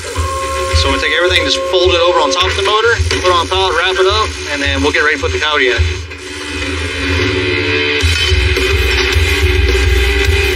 Jamie, watch your fingers, listen.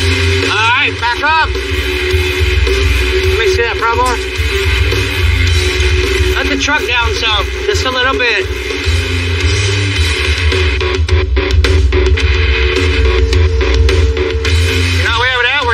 Some plastic, put all the parts on this pallet. We'll ship that back to Ted. He's got 4 or 5 other Broncos.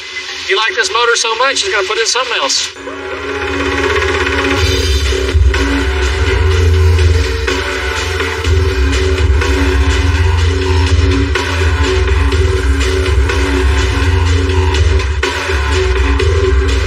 Yeah, buddy. Look what I got for you today. Crate Coyote, a little supercharger on top. Should be putting a little over 7 after the tuning. This thing's gonna be a huge improvement to what we pulled out of that thing. This is gonna be 100% American flag waving rock and roll.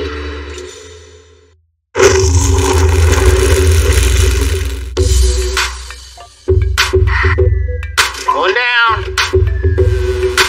Good? Yeah, good so far. A big part of the custom world is creating custom details, even in places you don't always look. It's a big old motor in a small little place, man. That thing fits in there. Wake up this 74 Bronco, but we definitely can't leave its engine bay looking stock.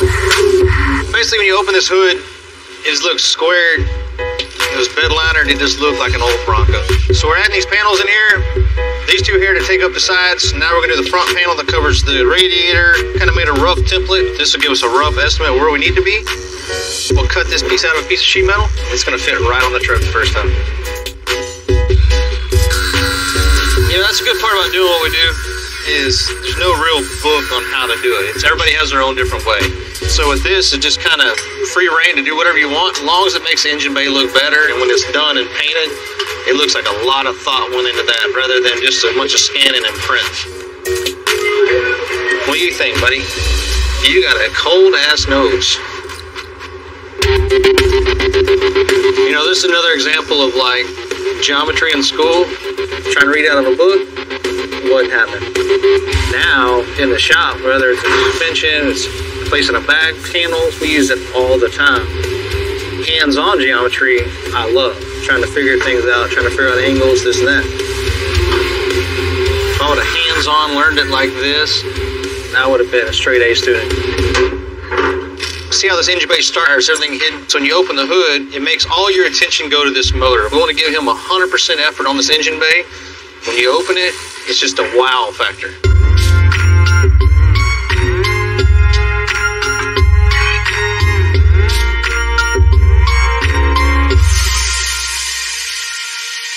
John! Help us grab his top off? Ted's Bronco just isn't for show. So I have Tim and John building a custom lift that's going to give this Bronco a ton of travel and going to ride super smooth. So in the back of this Bronco, we're doing a triangulated 4-link instead of just your traditional parallel 4-link with a panhard bar. And what we got is our lower arms starting out wide, coming in towards the frame, and the upper arms starting narrow and go wide towards the frame. And that's what keeps the rear end centered underneath this truck. In my honest opinion, this suspension design is way better for like off-roading or jumping stuff. If you jump off the ground or hit bumps or uneven roads, this thing stays centered as the axle does this. And that's what we want, because he is going to be off-roading this truck.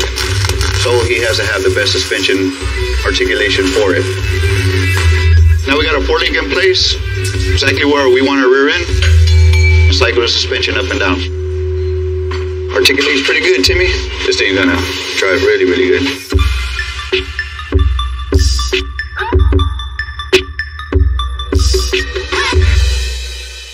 So when this Bronco came in, it was originally leaf spring, where the leaf spring held the Bronco up.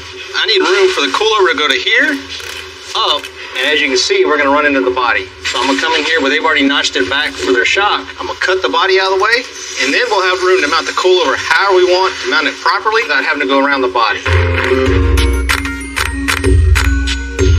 This is the notch on the bottom. So we're gonna continue this line back, flush with the back.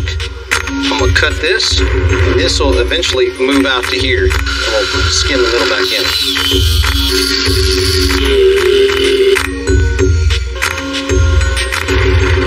As you can see, this thin wall tubing definitely was not gonna hold the truck up. So it's basically made for a shock, not for a coilover. Off-roading's come a long way since this Bronco rolled off the lot in 1974. And while we're bringing the suspension in the 21st century, John and Brian are going to update the interior. What's up, man? What we got? We got parts. We got a new project going on. What we got today? So, man, I'm thinking on the heat shield? AR heat shield. What I'm thinking is we take these and use these as armrests. And we can take these rail mounts, get these mounted to the door, take this with the Picatinny rails in it, and bolt it in place. And then solid. Yeah, and then down on the bottom of this door, just to break up that flatness, well, I'm thinking we just take out of some ABS plastic and make our own Picatinny rails. We just wrap the door panel over top of those, and this thing will come together pretty quick. Let's get it. Got my piece of ABS here. What I'm fixing to start doing is I'm gonna put this on this table saw. With this dado blade here, it'll cut us the right width that we need to start making our mock-up Picatinny mounts out of plastic.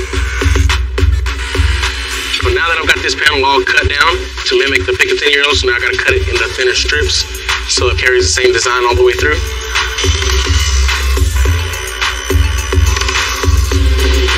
Now that these are all cut, you notice these are square versus these are beveled over. And then we'll run them back through so we can bevel the edges to make it mimic perfect. See my bevels here? We are matching now. Our dado blade cuts these little lines in here. We gotta get those out of there. We use this tucking tool. You can just get them in there and push them, pop it loose. These things are going to see where we want to put that at. We got everything cut, modified, ready to go. Get it marked out so we can get the holes drilled in. And then we'll take these rails here that Brian just finished up and get these on the bottom of the door. Get everything locked into place. Once it's all locked in, this panel will be ready to wrap and get it on the truck.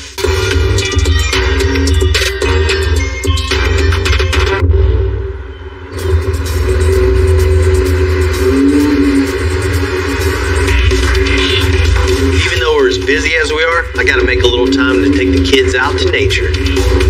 You know, just clear my mind. Ted's been a huge part of the off-road community for many years, and working on this Bronco has made me think about something that I had in mind for quite a while. You know, it's no secret, I'm kind of hard on my vehicles. I hadn't found one yet that'll hold up 100% of the time when I'm driving. So, I'm gonna start building my own. I know. It's time for an upgrade.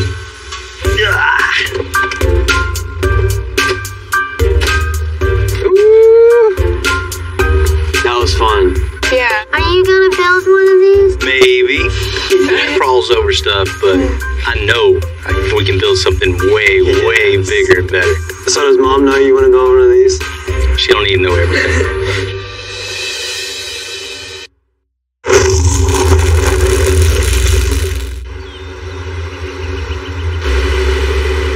You know, I've been thinking about this project for quite some time.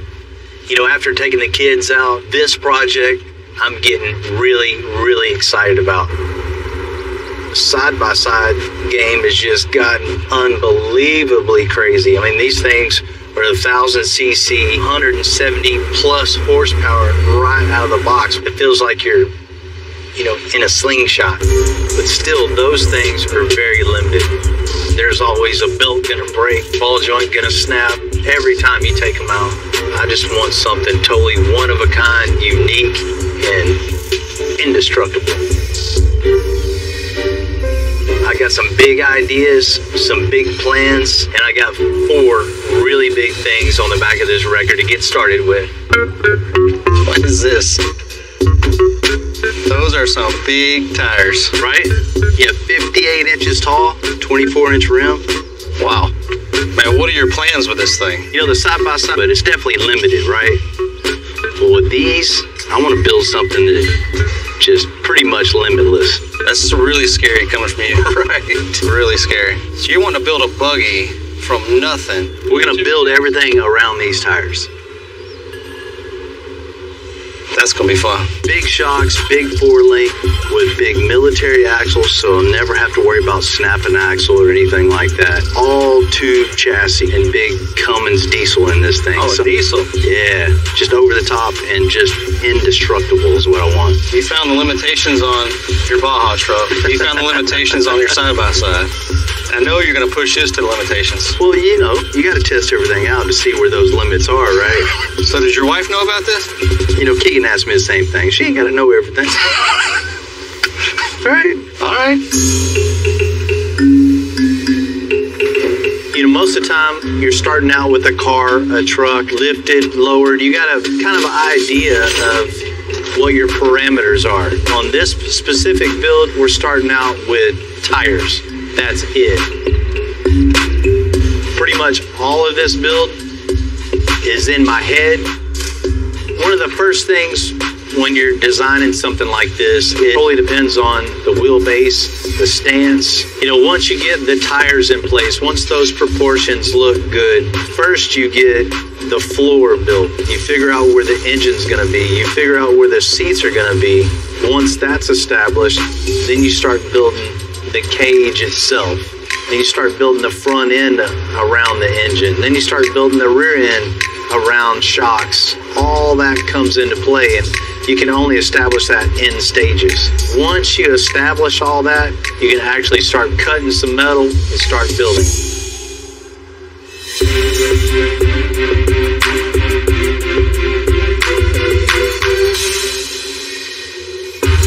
We finished the custom 4 links on the Bronco. Now John and Tim are going to make rear shock towers. Now, due to having a tall, long travel shock, we have to go higher with the shock mount. So we had to build this hoop that's going to get welded to the frame and raised up about a good 10 inches higher, so the top of the shock come out way up in the truck, which is going to give us the distance we need from here to the axle to accommodate that long travel shock. Right, just about a half inch from the bottom. There. Now we got our shock tower in place. All we gotta do now is make our shock mounts to attach the shock from here down to the axle. Are you done now? So I'm waiting on you.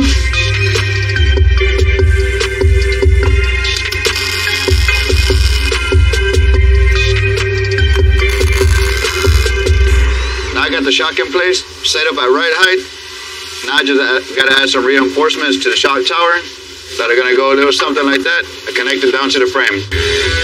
Put me some reference lines up there, get them spaced right.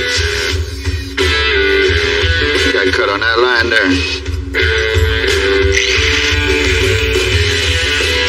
Not only is this gonna give this shock tower a whole lot more strength, but it also has the signature extensive aesthetic with this little step out here on the frame and then the tubing put it up to it. Now, if you see a style like this out on the road, you know this came from extensive. Ted's gonna abuse the crap out of this Bronco. So he's gonna need some good coilover shocks to go with this heavy duty suspension we're building on it. These ain't your ordinary shocks you go pick up at an auto parts shop. These are designed to take a beating. Anything he wants to drive it through, this shock will handle. We're gonna mock up one of the shocks without the spring. Long travel suspension means that your suspension will articulate a lot more than what a stock suspension would. And in this case, you got 12 inches of suspension travel on this truck. Wish I had 4 of them for my truck. Then I'd paint it and wash it.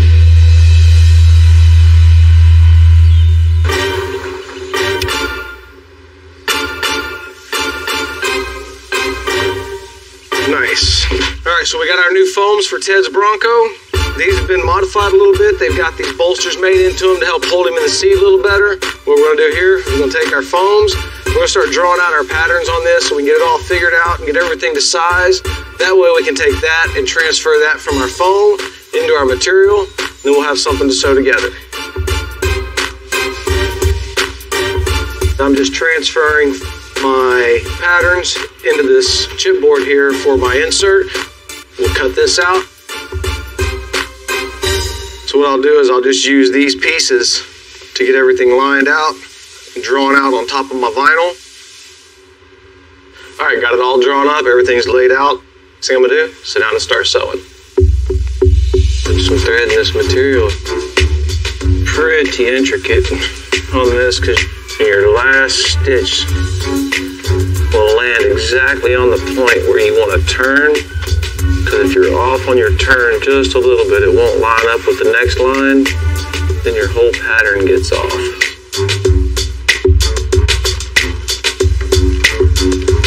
That's done. Now all we're gonna do is cut it out. All right, that's one piece of one part to the many parts we have to make. So I'm gonna get started on this. We'll get everything transferred on the rest and get them all cut out and start sewing them together.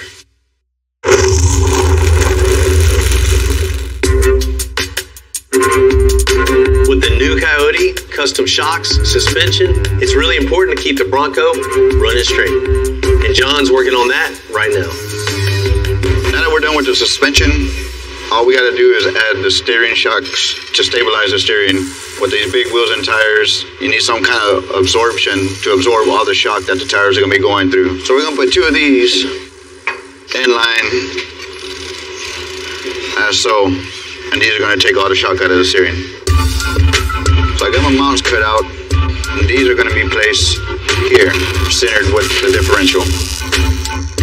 Now we're gonna mount 2 shocks here, one going this way, one going that way, fixed to the steering. Now we got the shock mount in, shocks mounted, everything's in line. Now all we gotta do is make the last final 2 tabs on each end. We're gonna put these up to the end of the shock, 21 3/4. That's what we want. We'll tack that, and we'll steer it to the right, tack that side. Now we got the steering shocks on. As you can see, it steers left and right. It's gonna make for a smoother ride while Ted's taking this thing off-roading. Now that John's finished up with the steering on the Bronco, we're ready to get this body off. It's time to blow apart the frame and suspension. We're gonna get this frame moved out of the way, get another dolly in here to set the body on, and get the body over to the body shop.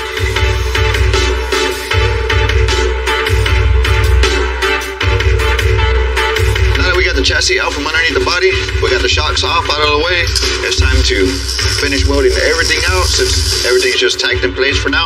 Get that all welded out, get the engine off, and then this will get sent off powder coat.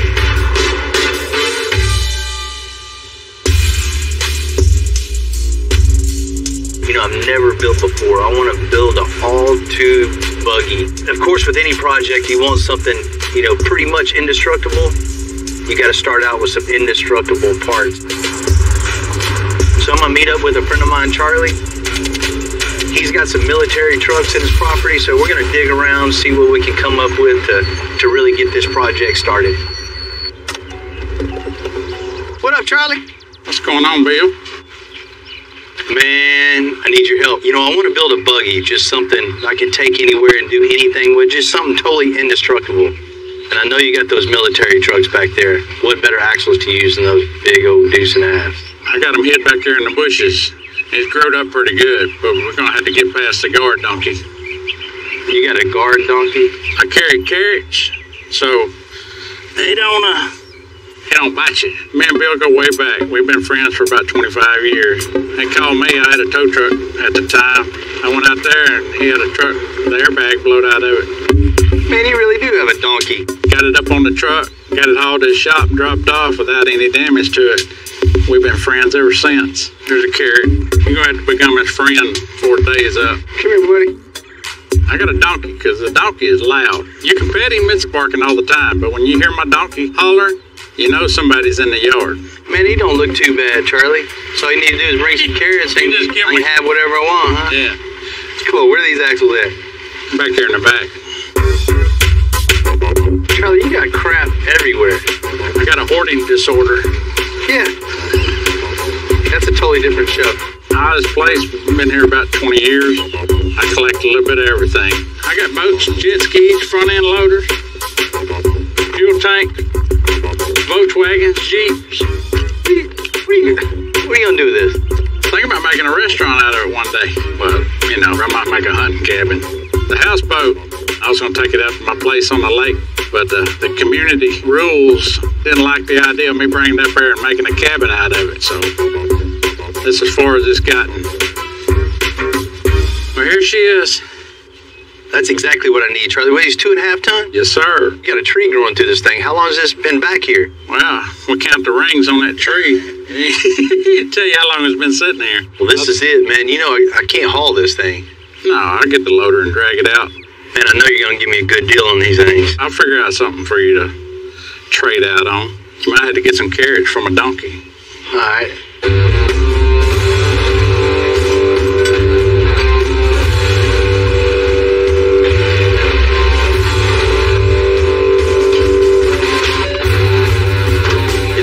Since these been operational, so we'll need to fix them up. But these axles are exactly what I need for my buggy. If this isn't a ground up build, I don't know what it is.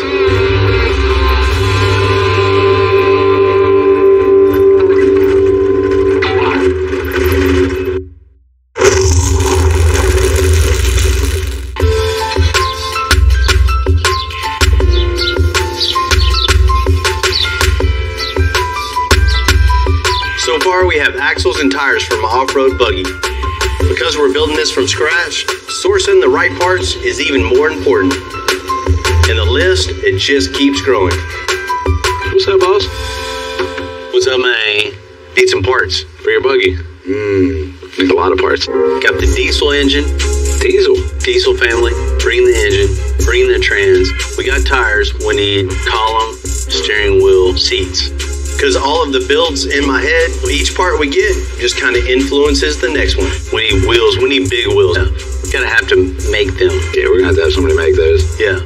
Shocks. We need big shocks. So we want like some big 2.5 or a 3 with a big remote reservoir. Correct. That'd be cool. Yeah, you already know. Once we get all the parts, we can go to the next phase of design and start building something we've never built here at the shop before. And we'll get there. I promise you that. I think that's a manageable list. I think I can knock that out pretty quick.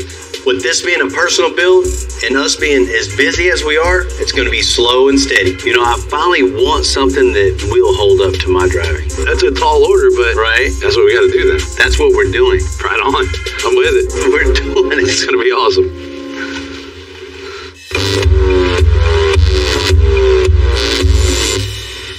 While the body guys are finishing up on the 74 Bronco, John's getting that much closer to buttoning up that custom interior. Got the panels all ready to wrap, and the cool idea just turned into a pain in the butt idea. Let's build Picatinny rails. Then wrap them in vinyl. I'm gonna start questioning from now on what these great ideas are. Working on these door panels, they've been a real pain to get these details, but that's kind of what we do around here, you know. We make it different, try to outdo ourselves. You know, I've never made a Picatinny rail before, much less tried to wrap one. Anybody else? Just like that, the door panel for the Bronco is finished. So all of our time so far has just been spent making pieces and patterns and panels and all that good stuff. So now all we're gonna do is sit down here and put it all together.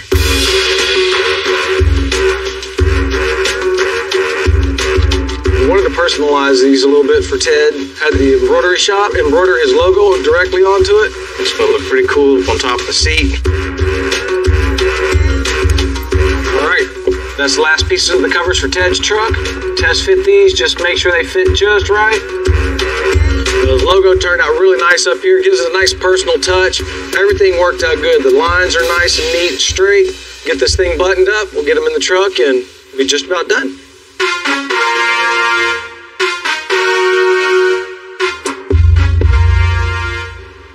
Ted said he wanted stray away from the black. He wanted some color this time. And he said he wanted some, you know, like a bronzy kind of coppery color. So I'm looking through little color chips to kind of see what would look cool. I'm definitely feeling the copper color, but finding that right one is always difficult. We're getting close. Or I think that right there. I think that's it right there. The perfect color for Ted's Bronco. Every color kind of plays upon the wheels, tires, the stance. You know, when it's picking color for myself, nothing to it. Hey, I like that color. But when you're picking a color for someone else, especially Ted Nugent, you want to make sure it's right for sure. All the metal fabrication, all the interior, all the wheels, tires, suspension, all that is void if the color isn't right. So this is a crucial stage in any build. I think probably a black roof along with glossy black suspension, maybe color match bead locks on the wheels. That'd just totally make for not only a huge transformation, but just something that just looks mean, and Ted's gonna be happy to be seen in this.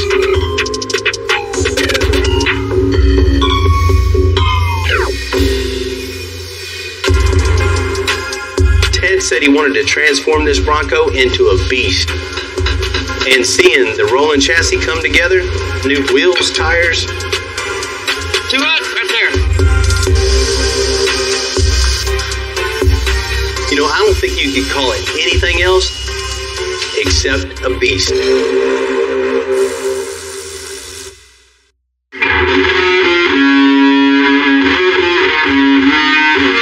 is a Bronco cult, and I may be the czar of the Bronco cult. I'm not just the Motor City madman because someone thought I was. I really am. I was born in Detroit in '48, and you add the horsepower Detroit guy to a bow hunting outdoor maniac like me, and by the time I got my first Bronco in 1970, I thought I was like Mickey Thompson and Bill Strop and Parnelli Jones at the Baja. Even though I was only in a swamp in the Michigan woods, those off-road races were the research and development of what we now enjoy, even with the brand new Broncos coming out. There's Bronco Dreams, and then there's Texas Metal Extensive Bronco Dreams. I can't wait to get behind the wheel and just go nuts.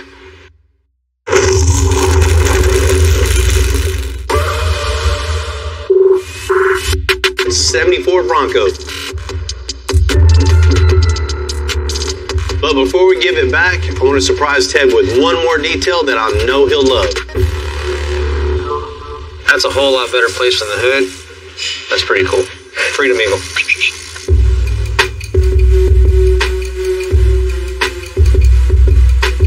We've been working on this Bronco for him for quite some time. It's a huge journey, a lot of work. And today is the day we find out how good we did. If we did all right, or if it's Ted Nugent approved. Bill, good to see you. Man, good to see you, man. Good to see you. I can't wait to see what you've done to my girl. I have these big dreams. You know, I'd be lying if I say I'm not nervous right now about what you think about your truck, because I know you have such extensive history yes. with Broncos, and I know you know every nut and bolt on a Bronco. I do, yeah. I might know the history of Broncos, but I'm looking forward to the future of the extensive Bronco, because I have a funny feeling that this is unprecedented. And if you would please bring me my girl ASAP before I go nuts. I'm ready to show you this. We've been all working hard. Begin. Let's check it out. Oh, look at my girl. Look at my girl. Bill, you're my man. You're my Bronco daddy. Oh, praise the mighty Bronco. This is a dream come true, Bill. And thank you so much. This is exactly what I envisioned. Say hallelujah, Bronco cult everywhere. It sounds beautiful. It looks beautiful. It smells beautiful. Wow. Congratulations, gentlemen. You're my Bronco czars. I'm glad you don't play guitar. I'd have to quit. You pushed my limits. You beat the living out of me, man. This is, I just love this. His reaction totally sealed the deal. We know we did a good job. First thing, you know, it was a nice truck, but we had to get it up on the lift and just rip everything out. Yep. Everything is 100% brand new. The long four-link bars, extended travel coilover shocks, so you can take this thing through anything and ride comfortably. Michigan swamps haven't got a prayer. I see it all. The custom bumpers, the lights, the roof rack is just unbelievable. With all their unique, creative, original classic Bronco image, but you fortified and augmented it. It's Bronco art. It's got that burnt orange copper bronze thing going on. And you even got the matching bronze on the axles and the pigs. With the black suspension, you know, black frame. You want a little color down underneath there, right? This color combination is absolutely perfect. And the word perfect is so rare nowadays. Ted, I know you're going to be spending a lot of time in it. I will. Check this out. Let's check it out. Oh, boy. Look at this. Are you kidding me? Look at my new home on wheels. How beautiful is that? We couldn't leave well enough alone, right? So we just ripped everything down to the sheet metal, upgraded everything. The seats, the headliner, the door panels. Oh, we just had to incorporate. Great touch, man. Those look like Nugentized door panels to me. Perfect. The more you can Nugentize, the better life you have. You've really checked off all the boxes. This is going to be my daily driver. It's not a show truck, but it's a go truck that happens to be a show truck. And I'm not going to treat it too tenderly. I will respect your artistry, but she's going to be a workhorse. I know you had to keep the Eagle. We had to keep the Eagle. Had to keep the Eagle. But, you know, we kept it. And it's here with it. You can touch it at all times. You made a great decision, man. Thank you so much. Well, if you like this, wait till you see Under the Hood. I can't wait to see Under the Hood. I love Under the Hood. It's all awesome, but I have a funny feeling this is going to be my favorite. Me too. Oh my God. I don't think that's legal in Detroit. That is so beautiful. Look at that. The engine that came in here, it was all right. It's nice. Nothing compared to the new Coyote, especially with the supercharger on. Max tune, you're probably about 7.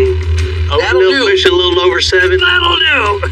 That'll get me where I'm going. To get this beast in an old Bronco. Congratulations. You One guys thing we are wanted to animals. do for you was leave everything you need accessible. Right. But everything else is all under the panels, so you don't see none of that.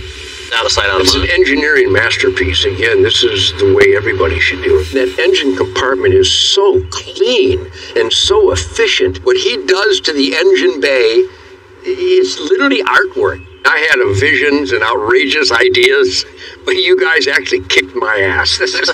I'm going to go to these old Bronco rallies, and the rest of the Broncos are going to part like the Red Sea. Let's go for a ride. Let's go for a ride. I'm driving. We all put 100% old truck.